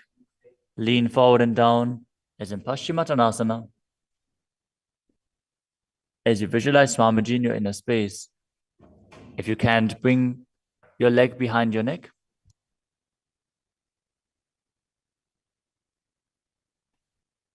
focus on the prana flowing up from the Muladhara to the Brahmarandha, through the 9 various points within the body, which are the soles of the feet, the regenerative organs, the navel, the heart, the throat, the uvula, the middle of the eyebrows, the forehead, and the Brahmarandha, the crown of the head. Now engage the Mula Bandha as you perform Urdhva Paschimottanasana. पश्चिमतानवत् संस्थितिं कृत्वा एकं पादं ग्रीवायां धृत्वा तिष्ठेत्. The next asana is Anantasana. Now lie on your back, lift the right leg behind the neck. The left hand holds the foot from the top. As you straighten your body, concentrate on the prana moving from Muladhara to Brahmarandha. Gaze to the nose as you visualize yourself as infinite, endless, or eternal, Ananta. उत्तानशयनि एकैकं पायी ग्रीवायां विन्यस्य. The next asana is Ankushasana. From Anantasana, rest on the elbow of the hand holding the foot. Concentrate on the prana flowing up as you gaze to the nose and feel in complete control. उत्तानशयित एकैकं पादं ग्रीवायां विन्यस्य. The next asana is Drishasana. Lie down on the back as you bring your knees to the chest. Encircle your thighs and calves with your arms as you rock your body from side to side, visualizing Swamiji in your inner space. उत्तानशयनं जाननि हृदयवष्टम्भ. Now bring the other leg behind your neck. Repeat Urdhva Paschimottanasana on the other side. Again, if you can't bring your leg behind your neck, just pull it up as high as you can and then lean forward. Hold on to the foot. पश्चिमतानवत् संस्थितिं कृत्वा एकं पादं ग्रीवायां धृत्वा तिष्ठेत्. Now with the leg still behind your back, straighten your body, lay on your back, hold onto the foot with the opposite hand as you gaze to the nose and visualize yourself as being endless. उत्तानशयनि एकैकं पायी ग्रीवायां विन्यस्य. Now roll onto your elbow and feel in complete control in Ankushasana. उत्तानशयित एकैकं पादं ग्रीवायां कुर्वन्. The next asana is Yoga Nidrasana. As you lie on your back, lift your legs one by one up behind your head. Hold your hands behind your back as you gaze to the nose. Visualize Swamiji in your inner space and focus on the upward flowing prana. पादाभ्यां वेष्टयेत् कण्ठं हस्ताभ्यां पृष्ठबन्धनम्. The next asana is Atmadhammasana. While laying on your back, raise your legs towards your head, wrap your hands around the legs and interlace your fingers behind your neck. Gaze to the nose as you visualize Lord Vishnu blessing you from within.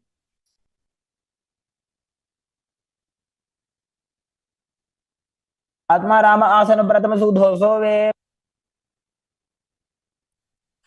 The next asana is Kochikasana.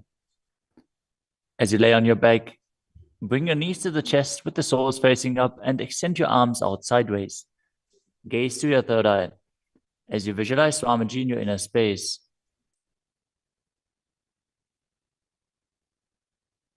हाथ सीधा सागरे 300 उभय सभा करे. Next up is the Jatara Parivritti. This asana consists of 3 steps. We are going to perform all 3 steps and then repeat them on the other side. Let us first enter a neutral position, which is laying on your back with the knees to your chest and the arms reaching out to the sides at shoulder level. Now visualize Swamiji in your inner space, perform the Mula Bandha and focus on the upward flowing prana in Pratyahara Kumbhaka. As you perform the first step, which is bringing one knee to the side onto the ground while extending the other leg down. Now bring both knees bent to the side. Straighten both knees to the side, hold onto the feet, and gaze in the opposite direction. परिवृत्ति कुक्षिभागे त्रिदाहि परिकीर्तितः. Now come back to the neutral position, arms extended out to the sides and the knees pulled to your chest. As you drop the other knee towards the ground, extending the other leg down. Now bring both knees to the side and extend both knees to the side, gazing in the opposite direction. परिवृत्ति कुक्षिभागे त्रिदाहि परिकीर्तितः. Next up is the Dvipadapitam. As you lay on your back, bend your knees and place your feet flat on the ground. Hold onto your ankles and lift your hips up, gazing to the nose and visualizing yourself as sturdy as a bridge. As you start breathing in the Mocha Kumbhaka, as you keep the Jalandhara Bandha engaged while exhaling, force the air out through the throat lock gently. This will bring about a state of swooning in the yogi. Perform the Mula Bandha as you do so. प्रतिक्रियायुतं द्वन्द्वपीठः सर्वबलप्रदम्.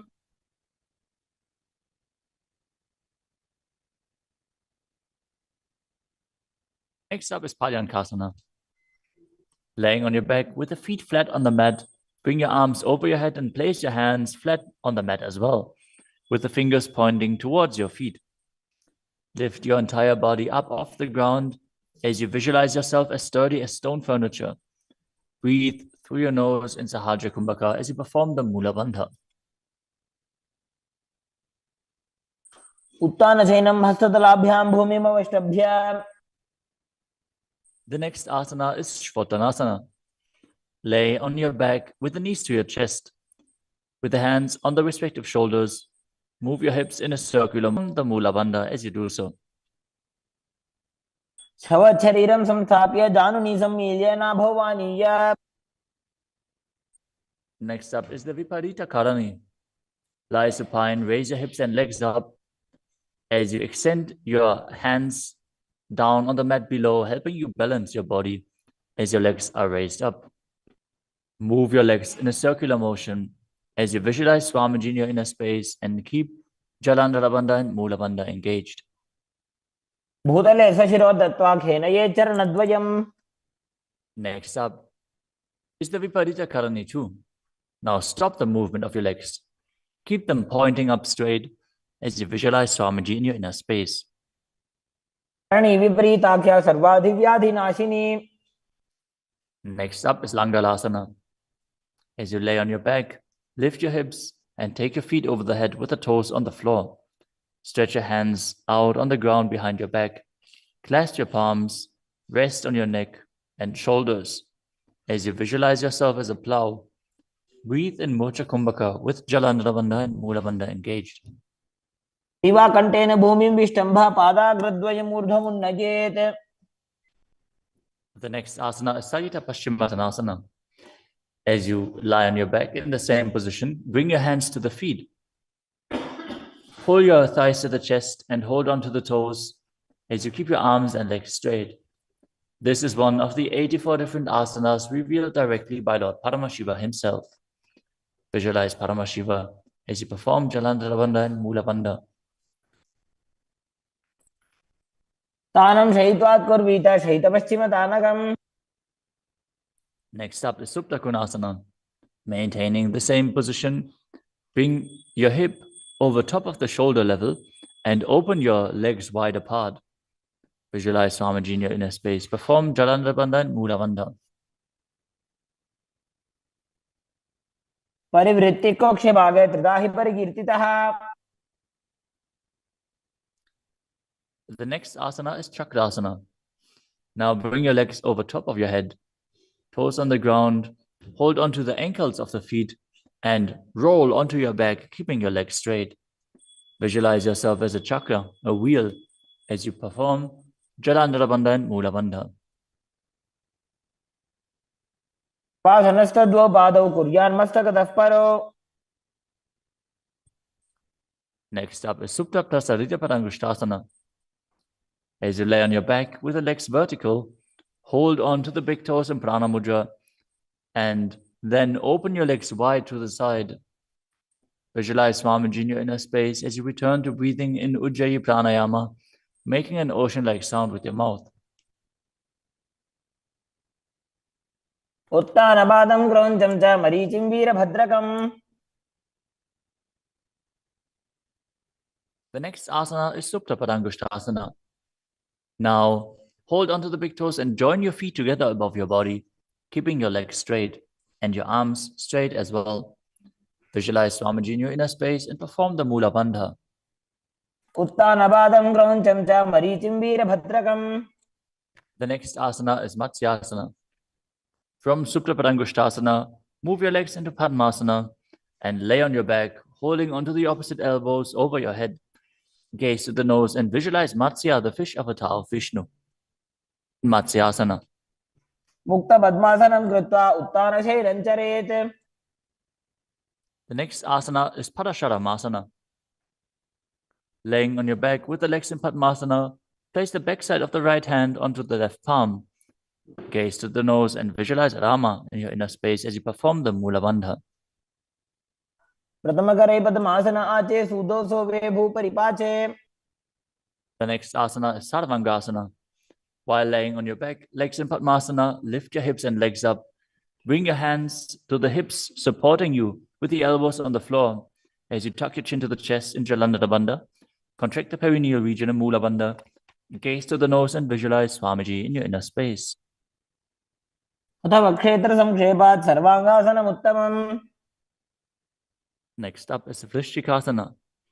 As you lay on your back, one foot on the opposite thigh, lift the other knee towards your head, extend both arms up above your head, and hook the fingers forward, gazing to your third eye and visualizing yourself as a scorpion. प्रथमशेन सूधो शीशिके संधि सुदाखे. Now exchange the position of your feet. Repeat Vrishchikasana on the other side. प्रथमशेन सूधो शीशिके संधि सुदाखे. The next asana is Vrishapadakshipasana.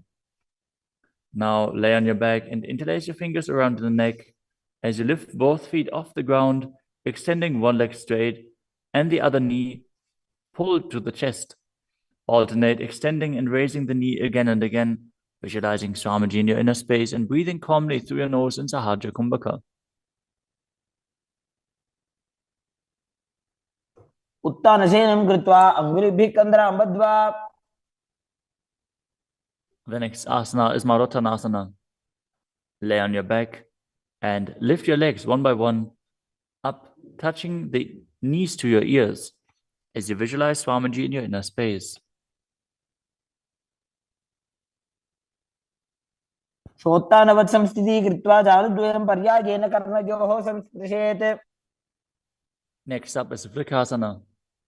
While laying on your back, place the sole of the feet flat on the ground. Stand up and then sit back down, visualizing yourself as a wolf. अथ उत्तानशयनं कृत्वा पादतलाभ्यां भूमिं धृत्वा. The next asana is Luddhasana. Lay on your back and quickly throw your legs up above your head. Completely roll over. Repeat this again and again, visualizing Swamiji in your inner space. Finish in a prone position.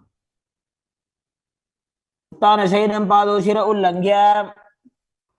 As you lay flat on your belly with the toes extended and the hands on the ground by your shoulders, contract your lips and make the sound of a flute, whistling while inhaling in Saradhasana Pranayama. Visualize yourself as a chariot, carrying warriors into a battle for Dharma on your chariot back. युज्यशयनं कृत्वा नाभिं भूमौ निधाय. The next asana is Dehalyolanganasana. Now push your body up into Tadakshvasana, the plank position, as you jump your legs forward and back between the arms again and again. Visualize yourself go beyond the body and mind,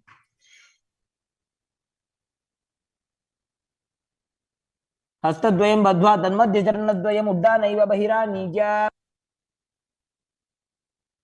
The next asana is Jatyasana. From a standing position, bend forward and place your hands on the mat, walking back and forth as you visualize yourself as a wise 60-year-old elephant. अथ जात्यासनं वक्ष्ये येन जाति स्मरो भवेत्. Next up is the Luritika Karana. Stand with your knees bent, feet pointing outwards, and bend your elbows. Keep your hands at the chest level. Swiftly move your arms across your body and then bring them back to the center. Tilt your head back, open up your chest towards the sky, and move your head in all directions. The next asana is Sarapasana. As you tie your feet with a rope, stand erect like a rod. Keep your arms at the side of your body with the hands touching your thighs.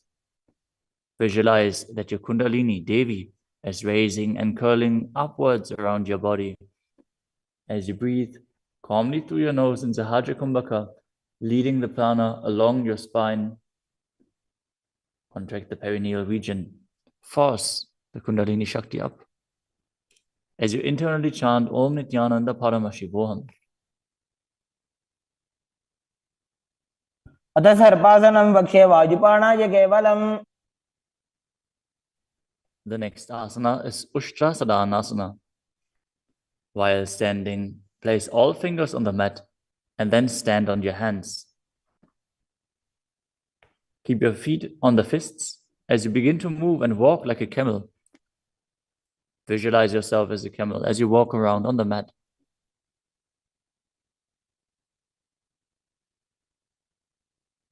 मुष्टिकनिष्ठिकाप्रदेशेन भूमौ निधाय उपरि पादतले संस्थाप्य.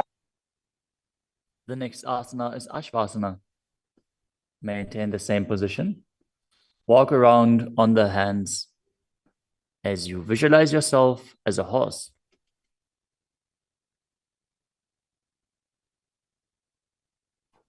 मुष्टिकनिष्ठिकाप्रदेशेन भूमौ निधाय. The next asana is Kapota Nitakasana. As you stand straight with the feet together, interlace your hands behind your back in Padusha Mudra. Pull them down towards your calves as you open up your chest widely. Visualize yourself as a soaring bird diving. पादतले भूमौ निधाय. Next up is the Tala Pushpaputam Karana. Stand tall with the palms together in Namaskara Mudra as you gently bend your knees and keep the toes pointing outwards. Simultaneously open up the palms and raise one heel off the ground as you slightly lower the waist and shoulder of the respective heel, bowing to both sides. As you visualize you're holding a bouquet of flowers and offering it to Paramashiva. Next asana is Khadgasana. As you lay down on your stomach, jump your feet up towards your hands and stand. As you bring the palms together, forming the horn of the rhinoceros in Namaskara Mudra, visualizing yourself as a rhinoceros and gaze to the nose. लुजसरतमासनं कृत्वा पादतलाभ्यां भूमिम् अवष्टभ्य. Next up is the Uttanottanam. Hold onto weights if you want to intensify this asana.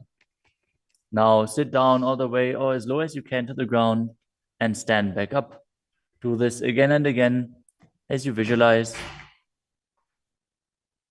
Swamiji in your inner space.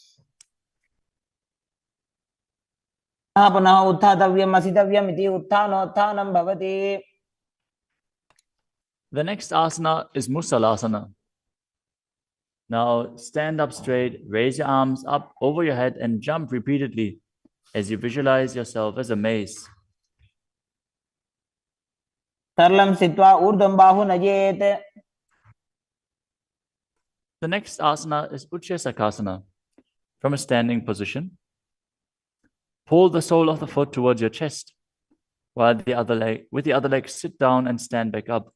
Alternate on both sides as you gaze to the nose and visualize Swamiji in your inner space. एकैकं पादतलं कुक्षौ निधाय. Next up is the Parshvajanu Karana. Now stand and keep one leg slightly bent with the toes pointing to the side. Bend and lift the opposite knee towards your chest, pointing the toes downwards. Keep your arms holding the knee with a hand in a fist as you place the other hand on top of the respective thigh with the fingers pointing inwards. The next asana is Tandavasana. You can hold weights to intensify this asana. Visualize yourself fiercely dancing as Lord Shiva as you stand on one leg with the opposite leg extended forward. Lower your body down to the mat and then stand back up straight. एकेन पादेन स्थातव्यं ताण्डवासनं भवति. The next asana is Brahmanasana. Now place one foot onto the opposite thigh as you stand erect on the mat like a rod. Keep your hands by the sides, visualizing yourself being blessed by Lord Brahma. ब्राह्मणासनमावक्ष्ये यत्कृत्वा ब्राह्मणो भवेत्. The next asana is Garudasana 3. Stand tall and wrap the left leg over and around the right knee as you tuck the left toes on the other side of the right calf. Simultaneously cross the left arm below the right and bring the palms together in Namaskara Mudra in front of your heart as you visualize yourself as Lord Garuda. उत्तानकूर्मपीठं च संहिमस्गारुडमेव च. The next asana is Ekapadasana. Now bring the leg to the other thigh as you keep the hands hanging down by the sides towards the knees. Visualize Swamiji in your inner space. दक्षाङ्घ्रिं वामपादस्य जङ्घोपरिनिधाय च. The next asana is Dhruvasana. Stand on the right leg and hold onto the big toes of the left foot as you straighten the left leg out to the side and visualize yourself as the North Pole star as you rotate on the standing leg.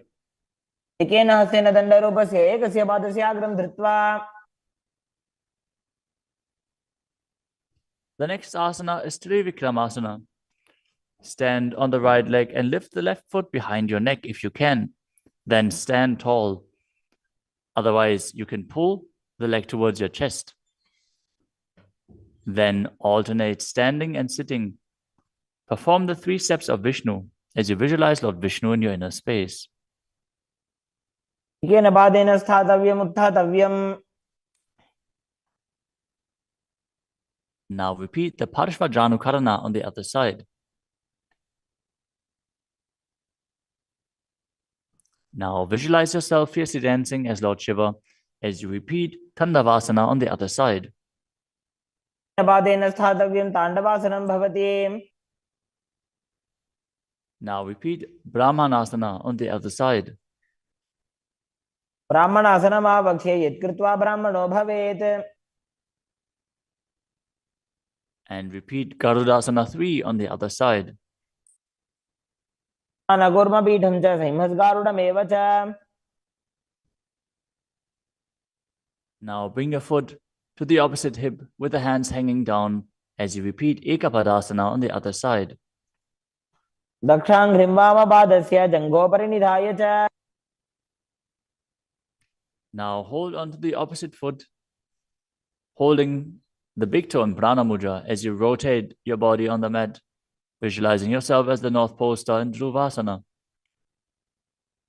एकेन हस्तेन दण्डरूपस्य एकस्य पादस्य अग्रं धृत्वा. Now repeat Trivikramasana on the other side. Bring the other leg behind your neck if you can. Sit down and stand back up while visualizing Lord Vishnu blessing you from within. ग्रीवायां पादं संस्थाप्य स्थातव्यम् उत्थातव्यं त्रिविक्रमासनं भवति. Next up is the Samanaka Karana. Stand with the feet close together, toes pointed slightly out. Keep both hands to the sides of your body as you stand straight on the mat and relax.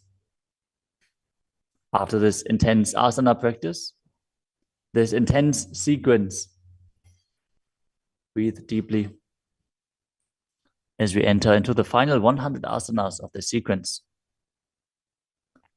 The next asana is Ugora Kajali Asana. Stand erect and then bend forward.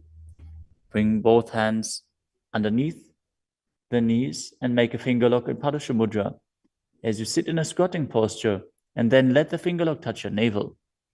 Visualize sage Goraknath, the founder of the Natha Yoga Hindu Sampradaya, as you perform the Jivachala Kumbhaka, forcefully moving the retained prana up and down within your body and throughout your limbs, along with the mind. Perform the Mula Bandha as you do so and internally chant Om Nityananda Paramashivoham. प्रथम ही उभं होय बाहुरी नीचो पुनि होवे. The next asana is Kanchira asana. Now insert your hands between the thighs and calves and then wrap them around behind your butt, interlacing your fingers behind your back. Keep your chest upright. Visualize Swamiji in your inner space. ऊर्ध्वमध्यात् हस्तौ निवेशयानितं वं धृत्वा. The next asana is Bhairu asana. Now bring your feet together and sit in a squatting posture with the heels touching the perineum. Hold the hands at the back. In Parusha Mudra, sit upright and gaze to your navel, visualizing Bhagavan Kala Bhairava, the Lord of Time. दो पग की धैर्या की माहिली को और मिलाई. Next up is Varahasana. Now squat all the way down to the ground. Keep your feet together, toes apart. Bring your elbows up close to your head and join your palms behind your back with fingers pointing down. Gaze to the nose and visualize a boar, which is one of the 10 incarnations of Mahavishnu. पागदली की माहिली को और मिलाई फना पानी उकड़बई से.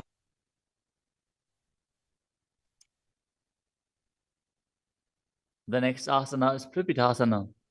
With the heels touching, bring your hips to the same level as your knees. Let your hands hang down. Hold on to the big toes in Prana Mudra as you visualize Swamiji in your inner space and perform the Mula Bandha. पार्श्वद्वयं मील्य स्थित्वा नितम्बं जानुप्रदेश आनीय. Next up is Bakasana. Now place your hands on the mat, fingers wide, and place your knees onto the back of your arms with the eyes forward. Lean forward and down, lifting your feet off the ground as you visualize yourself as a crow.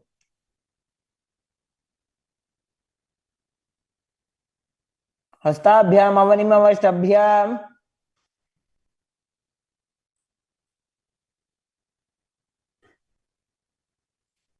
The next asana is Sushtanga Kapali Asana. Now kneel down, head on the ground with the palms spread for support. Raise your body on your head and place your legs into Padmasana as you gaze to the nose and visualize Swamiji in your inner space. आसन को गुण कपाल आछो होई. The next asana is Guptasana. Lower your body down onto the mat and sit in a kneeling position.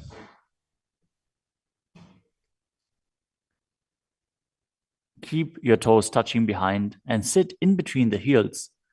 As you place your hands on the knees, sit straight and gaze to the nose as you visualize you are sitting in the secret seat with Paramashiva and Guru.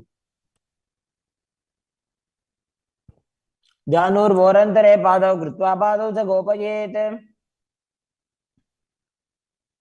The next asana is Vrikshasana too.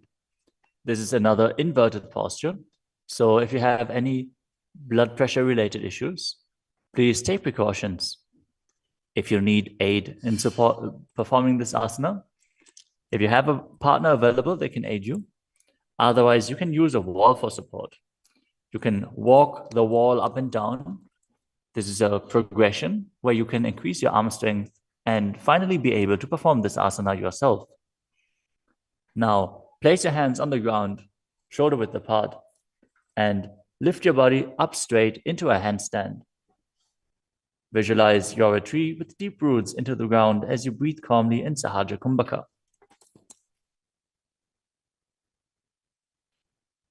सप्तचक्रक्षालनाद्य vrikshasana विशेषकान्. Next up is Shiva Asana. Move your hands closer together and again enter the handstand posture. Visualize Tejas energy is flowing to your third eye. As you gaze up to your third eye, the Tejas energy will rejuvenate your body. दो पग जोड़ी माही Gulf मिलाए. The next asana is Matsyasana 2. Now visualize yourself as a fish as you enter a plank position. Lower your body down to the mat and push it back up again and again as you engage the Mula Bandha. निब्जं शयनं कूर्परो पार्श्वभागायाम् ऊर्ध्वकृत्य. Next up is Sarpasana 2. Lie prone on your belly with the hands on the hips and lift your chest to the left and right, visualizing and moving your body like a snake. शयनं कृत्वा हस्तोन्नितम्बं संस्थाप्य. Next up is Nidalambanasana. Lay prone on your belly with the hands in Padma Mudra, the lotus mudra, holding onto the chin. Keep the toes pointing backwards, feet together, as you feel self-supported and completely independent. कराभ्यां भङ्गजं कृत्वा तिष्ठेत् कूर्परया सुधीः. The next asana is Chakrasana. As you lay on your stomach, place your hands flat on the mat in front. Straighten your arms and bend your knees. Bring the feet towards the upper back and lift your head and chest up, visualizing yourself as an umbrella protecting your guru from the sun rays. अर्ध्यासनवस्थित्वा हस्ततलाभ्यां भूमिं वष्टभ्य. The next asana is Vajrasana. Now sit on the knees with the tops of the feet flat on the mat. Bring your butt onto the heels. Stretch your arms out in front and place the palms facing down as you bring your forehead to the mat. Gaze to the nose. Visualize yourself as Vajra, the weapon of Indra, symbolizing your indestructibility. इदानीं गर्भिणीनां योगाभ्यासो यथा लघु. Next asana is Meshasana. Now place your hands flat on the ground, shoulder width apart, and raise your hips up high into Gajasana. Then alternate striking the ground with your hands as you experience yourself as powerful as a ram. गजासन संस्थितो एकैकं बाहुं भूमौ ताडयेत्. The next asana is Ajasana. From Gajasana position, lift your legs up into the air and slowly bring your forehead to the ground. Visualize yourself as unborn, existing for all eternity. गजासन संस्थितो पादद्वयम् अन्तराले कृत्य. The next asana is Dhanantarasana. As you sit on your heels with the legs together, interlace your fingers around the toes. Pull the feet towards your perineum and then place your hands on the respective knees. Keep your spine straight, gaze to the nose as you visualize Swamiji in your inner space and return to breathing in Ujjayi Pranayama, making an ocean-like sound with your mouth. पूर्व विधि परिहाता की काकसीस्यो भणा शरामोडी. Next up is the Angamotanam. Interlace your fingers in front of your body and then behind you, stretching your arms forward to the sides and backwards as you give massage to various different joints and muscles within your body. Visualize Swamiji as you do so. हस्तयोः अङ्गुले बद्ध्वा हस्तयोर्मध्यात् सर्वमङ्गं निष्कासयित्वा. Next up is Garudasana form. Now sit on your heels in Vajrasana as you turn your feet out to the sides. Keep your thighs and knees resting on the ground. Keep your spine straight, hands on the knees. Visualize yourself as Lord Garuda, flying Lord Vishnu and Lakshmi on his back. जङ्गोरुभ्यां धरां पीड्य स्थिरकायो द्विजानुनाम्. Next up is Ananda Mandirasana. Now sit with your legs folded back, the toes pointing backwards, the knees wide, with the hands below the ankles. Keep the front of your buttocks on the ground as you gaze to your third eye and visualize yourself residing in the blissful space of a temple. अथ वक्षे वीरनाथ आनन्दमन्दिरासनम्. Next up is Mandukasana 2. Now sit with the knees wide, the feet overlapping on top of your ankles. Keep your hands underneath the knees, gaze to the nose, and visualize yourself as a frog as you perform Uddiyana Bandha and Mula Bandha. पृष्ठं सम्पीड्य गुल्फाभ्यां जान्वङ्गे सवलयाकृतिः. The next asana is Narasimhasana. As you keep your toes on the mat with the heels up and together, place your perineum on top of the heels. Keep your palms on the ground with the fingers spread wide apart, thumbs touching the base of the hand, touching the toes. Gaze to your nose, stick your tongue out and exhale forcefully. Visualize Narasimha, one of the 10 avatars of Vishnu, as you perform the Mula Bandha.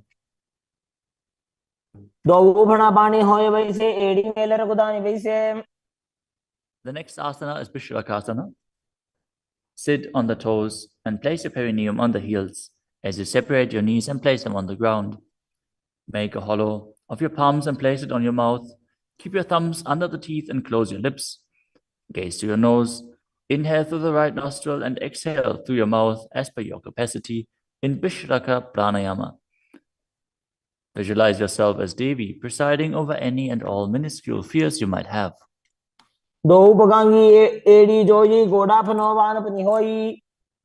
The next asana is Makadasana. Now bring the soles together at the top of the feet on the ground. As you sit on the heels, bend your elbows, bring your fingers to the armpits, and imitate as if you were a monkey stretching itself. Visualize yourself as a playful monkey as you gaze to your third eye and perform the Mula Bandha.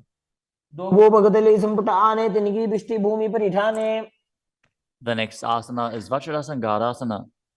Stand on the toes with the soles of the feet together. Sit on the heels, keep your knees wide and off the floor. Hold your elbows behind your back as you gaze to the nose.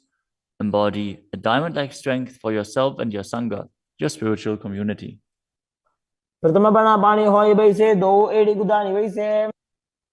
The next asana is Kanjanasana. Now keep the toes down, ankles crossed behind, and sit on the heels. Place your palms on the mat to the sides as you gaze to the nose and visualize perfect health beyond any and all physical or mental ailments.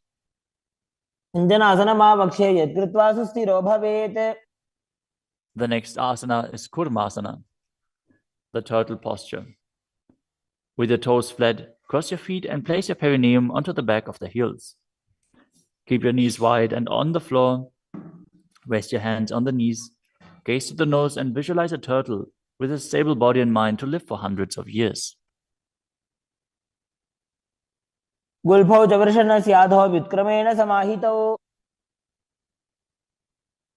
The next asana is Yogasana.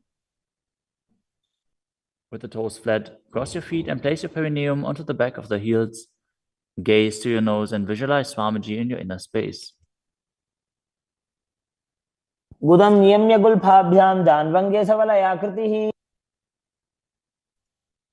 The next asana is Vijogasana. Now stand on your knees. Cross your ankles behind with the feet near the opposite knee. Hold the calves with the fingers inside and the thumbs outside as you gaze to your third eye and visualize a space of eternal oneness, Advaita, with your Guru.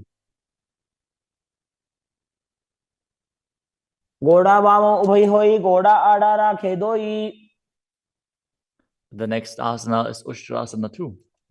In a kneeling position, bend backwards, hold your ankles with your hands and keep your arms straight. Push your hips forward and tilt your head back as you visualize yourself as a camel.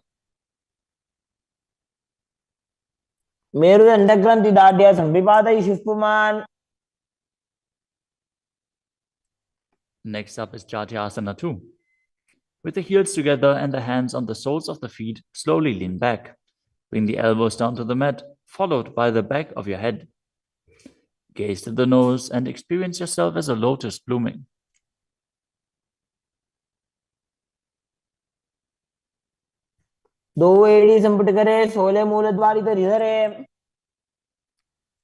Next up is Viratasana. Sit on the knees with the thighs and calves together. Lean back and touch your back to the ground. Then rise back up. Do this again and again as you visualize the healing and liberation of all causal, subtle forms of your body. Gaze to the nose and perform the Mula Bandha.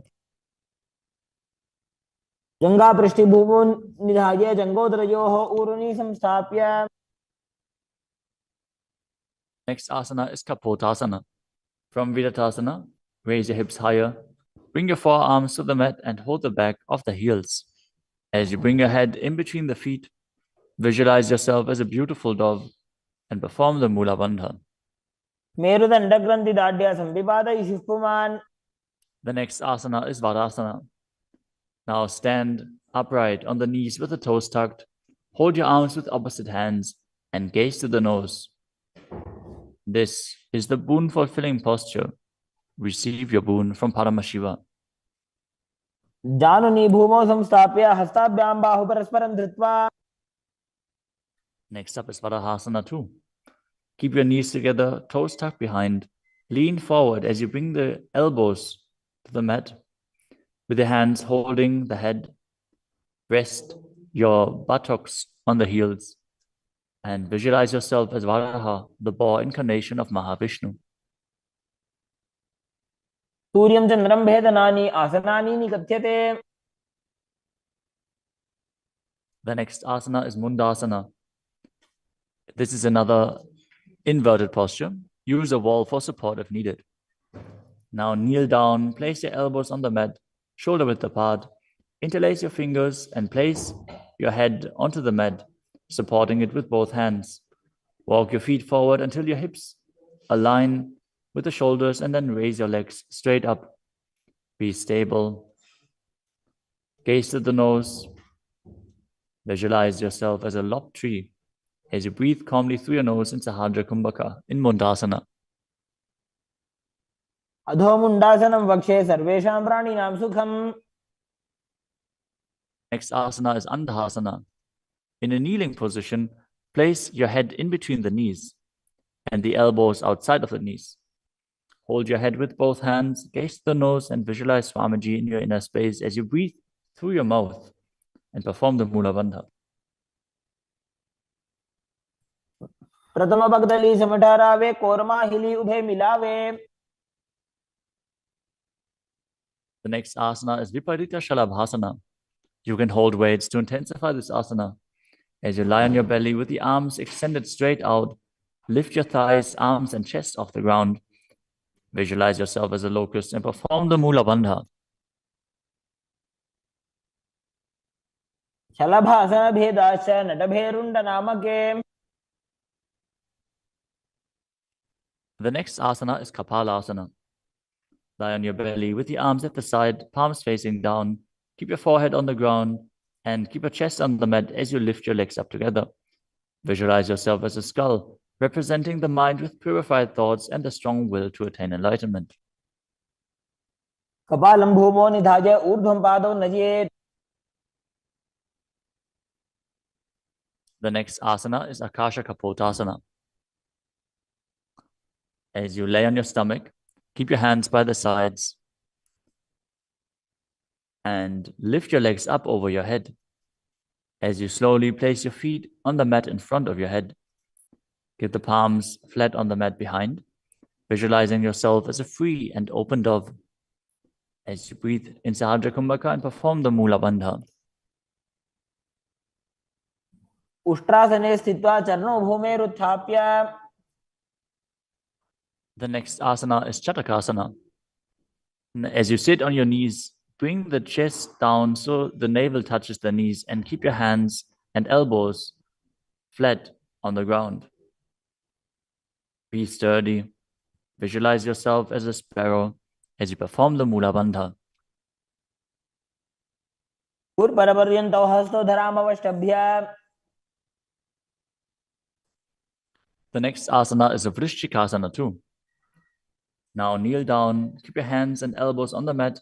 As you raise your legs, bend your back to touch the feet onto your head.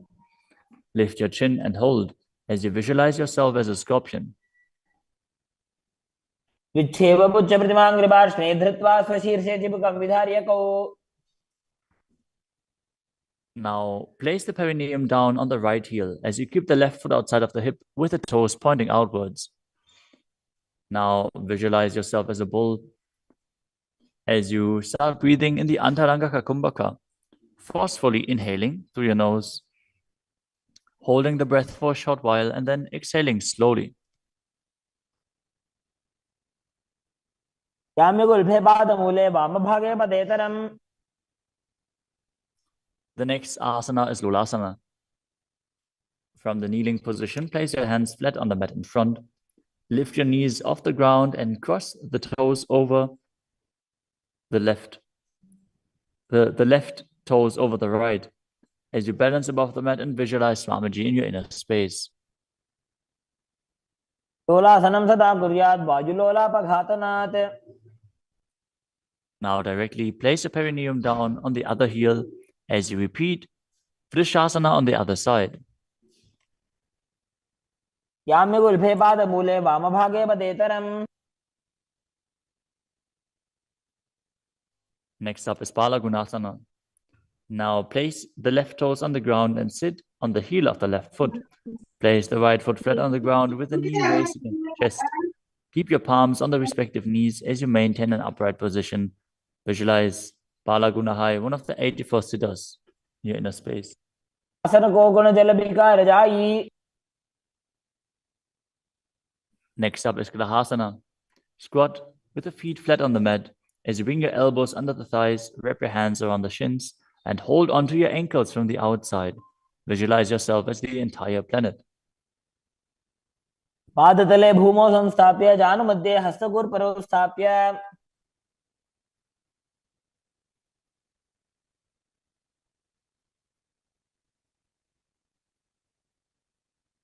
Next up is Balagunasana on the other side. Visualize Balagunahai, one of the 84 siddhas in your inner space. आसन को गुण जल बिकार जाई. Next up is Utkatasana. You can use weights to intensify this asana. As you squat on your toes with the heels up, the knees off the mat, place your perineum onto the heels and your hands on the respective knees. Keep your spine upright, visualize Swamiji in your inner space and perform the Mula Bandha. विजास्पिजोस्येत ऊर्वजानु यत्रासने पादतलद्वयोपरि. Next up is Vajrasangarasana 2. Now sit on the toes with the perineum on the heels, the soles of the feet together. Keep the knees wide and off the ground as you hold the opposite elbows behind your back. Gaze forward as you visualize Swamiji in your inner space. प्रथम प्राणापानी होए जैसे दो एड़ी गुदानी वैसे. The next asana is Anilasana. Now squat or sit with the feet hip-width apart, with the hands under the soles of the feet from the inside. Palms facing down. Keep your arms straight, elbows at the navel, and gaze to the nose as you visualize you are able to consume and live off of air alone. दो हाथ भूमि पर ठाने कहनी जाड़ी ना भी लगाने.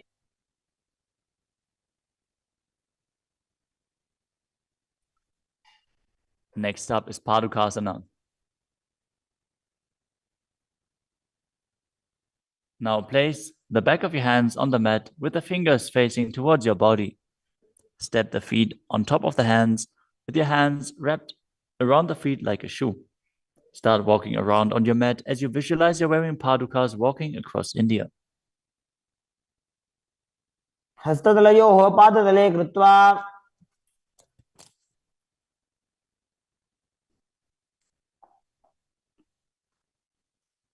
Next up is Kukkuttanasana. Now place your palms on the mat, raise both feet upwards into the air, and let them fall back down. Do this again and again as you visualize yourself as a rooster. हस्ततले भूमौ कृत्वा पादतले च ऊर्ध्वमुड्डानं कृत्वा. Next up is Viparita Nrityasana.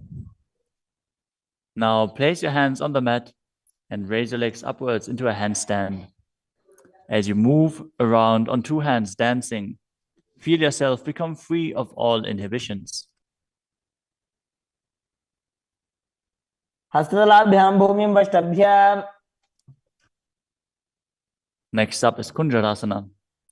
Now separate your feet and place one palm down on the mat with the arm straight. Bring the opposite arm towards your head. Be stable. Visualize Swamiji in your inner space Breathe calmly in Sahadra Kumbhaka and perform the Mula Bandha. अथ वक्षे Mahadev कुञ्जरासनमुत्तमम्. Now exchange the position of your hands. Repeat Kunjarasana on the other side. वक्षे Mahadev कुञ्जरासनमुत्तमम्. Next asana is Kadambasana. Sit on the ground with your feet flat and the heels close to your body. Hold the respective ankles with your hands as you lift your feet off the ground and visualize yourself as a Kadamba tree, a pious tree that promotes a long life. पार्श्वभ्यां भूमिमष्टभ्य हस्तद्वयेन गुल्फौ धृत्वा. Next up is Bhavana Muktasana. Now sit with the heels at the perineum, hold the knees with your hands and press them towards your chest. Visualize any excess vata being released or balanced within your system as you perform the Mula Bandha.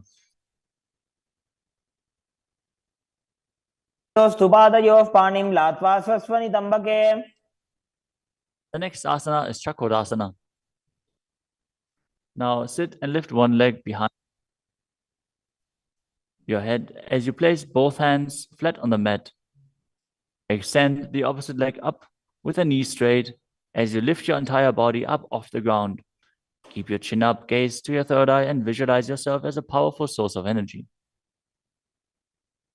पूर्वदानं चतुष्पादपीठं वज्रासनं तथा. The next asana is Dhanurasana too. As you sit on the ground, hold the respective big toes in Prana Mudra. As you keep one leg straight and pull the other foot towards your ear, visualizing yourself as a bow. पादाङ्गुष्ठौ तु पाणिभ्यां गृहीत्वा श्रवणावधि. The next asana is Ashtavakrasana. Now lift the left leg over top of the left shoulder and bring the right foot across. Hook it over the left foot. Lean forward and down while extending the legs out to the side. Lift up your head and chest, find balance and visualize yourself as a flying crane. पाशिष्ठमदकौण्डिन्यम् ऊर्ध्वकुक्कुटमेव च. The next asana is Pranasana. Now place the right foot on the left thigh and bring the left foot flat on the ground as you have the left shoulder underneath the raised left leg and place your hands flat on the ground. Press the right knee down with the right hand as you gaze to your third eye and visualize you're immortal and able to exist solely from prana. एतत् प्रभेदं वक्ष्यामि करोति यस्य चामरः. Next up is Parshva-Matsyendrasana. Now keep one leg bent on the ground with a foot at the opposite hip and bring the other leg over top as you twist your body around the raised knee and interlace your hands below the raised knee. Gaze to your third eye and visualize the great sage and yogi Matsyendranath, the master of Hatha Yoga. वामोरुमूलार्पितदक्षपादो जान्वो बहिर्वेष्टितदक्षदोष्णा. Now repeat Chakodasana on the other side. Now sit and lift the other leg behind your neck, keeping your hands at the side and raising your whole body up with the other leg extended, gazing to your third eye and visualizing yourself as a powerful source of energy. पूर्वदानं चतुष्पादपीठं वज्रासनं तथा. Now repeat Dhanurasana 2 on the other side, holding the big toes of both feet in Prana Mudra as you pull the opposite foot towards your ear, visualizing yourself as a bow. पादाङ्गुष्ठौ तु पाणिभ्यां गृहीत्वा श्रवणावधि. Now repeat Ashtavakrasana on the other side. Now lift the right leg over top of the right shoulder, cross the left foot over the right, and extend the legs out to the side, balancing as you visualize yourself as a flying crane. पाशिष्ठमदकौण्डिन्यम् ऊर्ध्वकुक्कुटमेव च. Now repeat Pranasana on the other side. Bring the other foot over top, shoulder underneath, push the knee down and place the other one on the ground as you visualize yourself being immortal and able to exist solely from prana. एतत् प्रभेदं वक्ष्यामि करोति यस्य चामरः. Now repeat Parshva-Matsyendrasana on the other side. bringing one heel to the opposite hip, the other leg over top of the knee as you twist your body around and bring your hands underneath and interlace the fingers behind your back, twisting your body even further, gazing up to your third eye and visualizing Matsyendranath.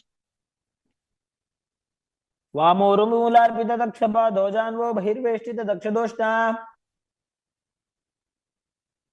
Next up is Ardha Paschimottanasana.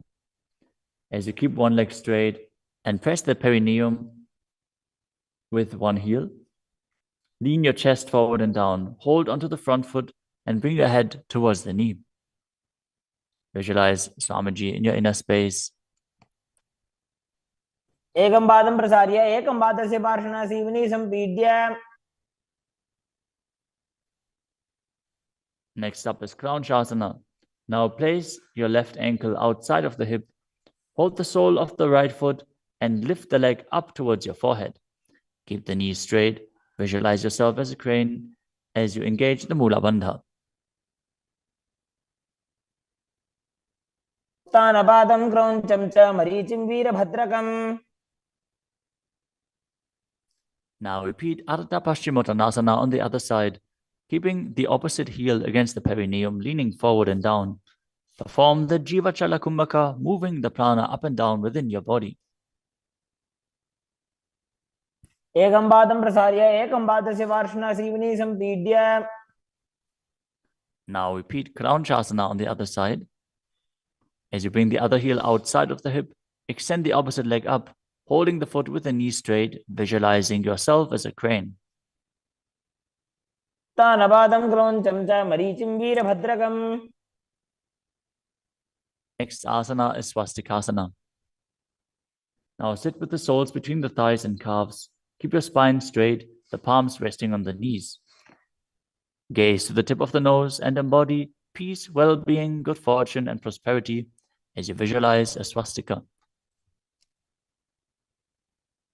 तानूर्भोरन्तरे सम्यक् कृत्वा पादतले उभे. Next up is Gorakshasana.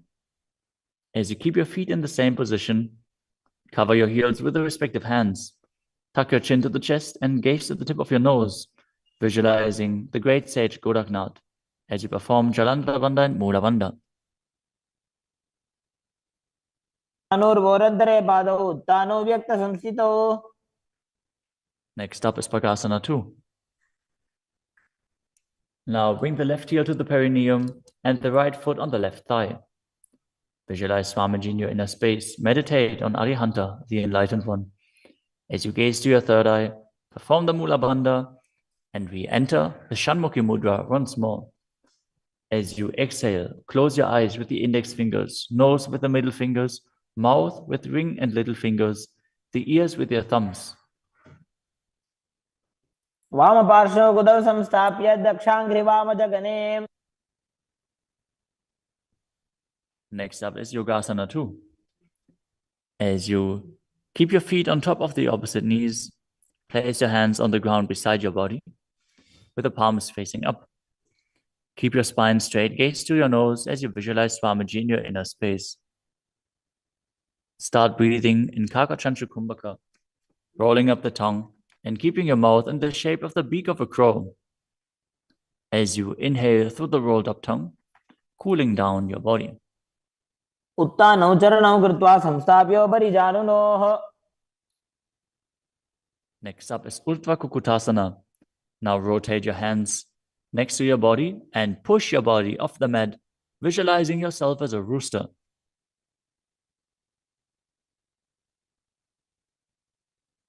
वासिष्ठमदकौण्डिन्यम् ऊर्ध्वकुक्कुटमेव च. Next up is Siddha Haratali Asana. From Padmasana, insert both hands through the knees and place them on the mat. Avoid lifting your body up. Stay seated in this position as you gaze to the nose and visualize Swamiji in your inner space.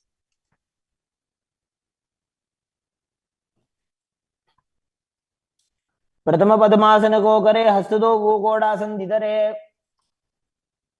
Next up is Hamsasana. From Padmasana, lift your body off the ground as you gaze to your third eye and visualize yourself as an elegant swan. कुक्कुटासने स्थित्वा स्कन्धपर्यन्तं ऊरोनि नीत्वा. Next up is Karmukasana. From Padmasana, place your hands between the thighs and calves. Lean forward, and while sitting, reach your hands behind your body in Parasha Mudra.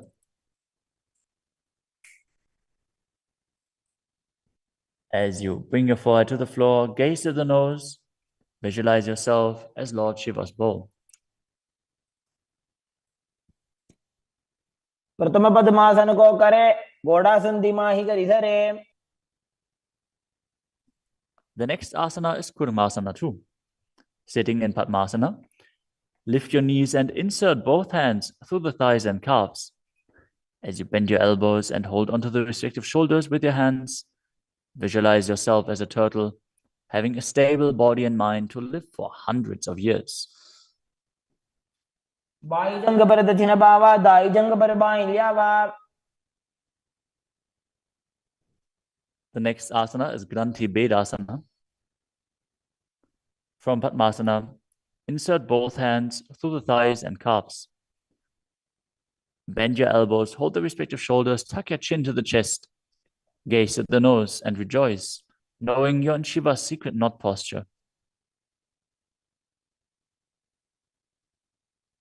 अथ वक्षे नीलकण्ठा ग्रन्थिभेदासनं शुभम्.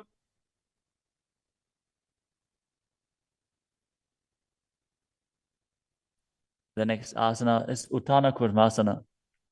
From Padmasana, insert both hands through the thighs and calves. As you roll onto your back, hold onto the respective shoulders with your hands and gaze to the nose, embodying a turtle laying on its back.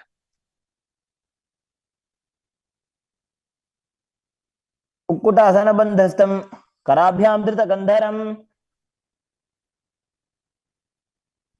Next up is Pangukukutasana. From Padmasana, place both hands through the gap of the thighs and calves. Place one hand flat on the mat and hold its wrist with the other hand. Lift your body up off the mat, balancing on one arm as you visualize yourself as a rooster and perform the Mula Bandha. Kukkutasana स्थित्वा एकेन हस्तेन अन्यस्य प्रतिबन्धं धृत्वा. Now exchange the position of your hands. Lift your body up onto the other hand as you repeat Pangukukutasana on the other side. Kukkutasana स्थित्वा एकेन हस्तेन अन्यस्य प्रतिबन्धं धृत्वा. The next asana is Gridrasana. From Padmasana, place your elbows on the toes, interlace your fingers, and rest your chin on the knuckles. Keep your thumbs pressed to the throat as you visualize you have gone beyond all greed and covetous.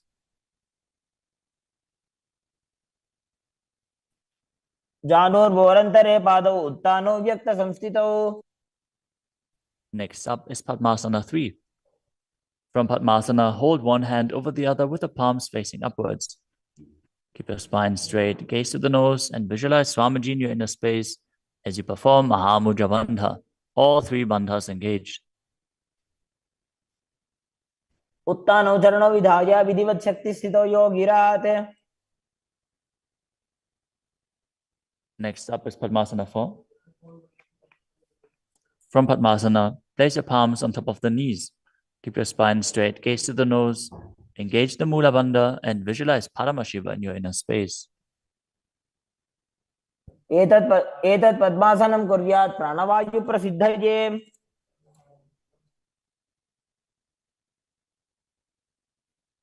Next up is Karmakasana 2. From Padmasana, keep the left hand on the left knee and hook the right hand around the big toes in Prana Mudra with index and middle fingers. As you pull your elbow back as if you're pulling a bowstring, moving the big toe in a circular motion. Visualize yourself as Pinaka, Lord Shiva's bowl, as you repeat the movement on the other side as well. वक्षे योगपूरक रक्षणात्. Next up is Karmakasana 3. From Padmasana, cross your arms behind your back and hold onto the big toes in Prana Mudra as you gaze to the nose and visualize yourself as Paramashiva's bowl.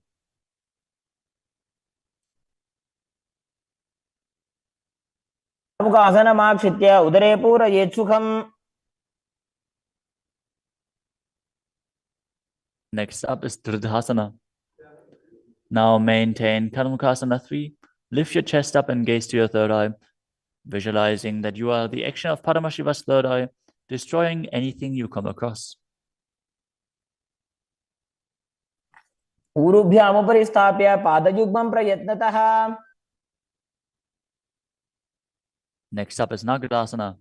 From Karmukasana 3, with your arms behind your back, roll onto your back. Hold on to the big toes if you can. Otherwise, lay on your arms in Padmasana as you gaze to the nose and visualize yourself as a snake. प्रथम पद्मासन को टाने, दो हाथ पाछाने आने. Next up is Kandukasana. As you lie on your back, bend your knees with the feet off the ground. Embrace your knees to the chest, with the head touching the knees. Roll your body up into a ball as you breathe in Sahadra Kumbhaka. Petrasane sthitva hastabada nishkushya. Next up is Urdhva Pavanasana. Lay on your back with the knees raised together, feet flat on the ground. Interlace your fingers behind your neck as you gaze to the nose and visualize Swamiji in your inner space. प्रथमे सूधो सैनग्राभे गोड़ा उभा राशि मिलावे.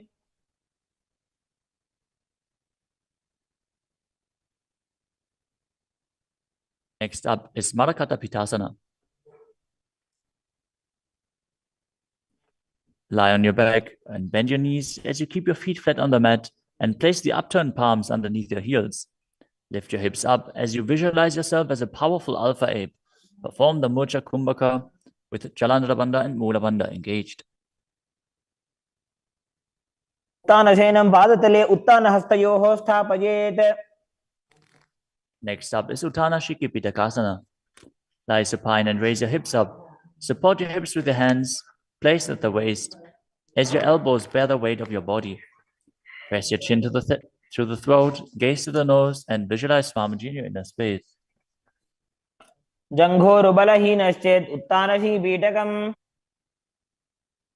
Next up is Nadakasana. As you lie supine, raise your hips and legs up. Bring your hands to the lower back for support if needed, but then place your elbows and hands flat on the mat below. Balance as you visualize traversing Naraka, hell unscathed. ग्रीवाकण्ठेन भूमिं विष्टम्भ. Next up is Tiryanokasana. From Nadakasana, bring your hands to the lower back and keep your elbows on the mat. Raise your legs up vertically and slowly lower and angle them down, keeping your core engaged. Visualize your abode crossing the ocean of samsara. नौकावत् स्थित्वा ऊर्ध्वं पादाग्रद्वयं नजेत्. The next asana is Dvajasana. Now bring your arms back flat on the mat. Keep your legs straight as a flagpole as you visualize yourself as the Kailasa flag, respected across all nations. प्रियन् नौकावत् ग्रीवा पृष्ठकूर्परैः भूमिं वष्टभ्य. Now gently lower your body down to the mat as you lie supine. Contract the perineal region and pull the Kundalini Shakti up your spine, performing the Shakti Chalan Mudra. Bring it up to the Brahmarandha.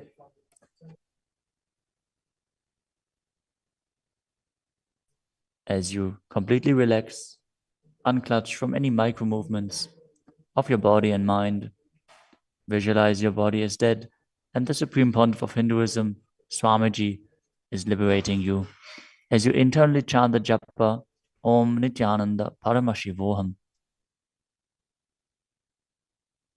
उत्तानं शववद्भूमौ शयनं तोषवासनं शवासनं श्रमहरं चित्तविश्रान्तिकारणम्.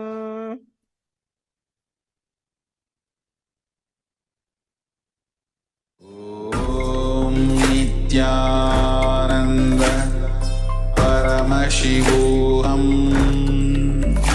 ॐ नित्यानन्द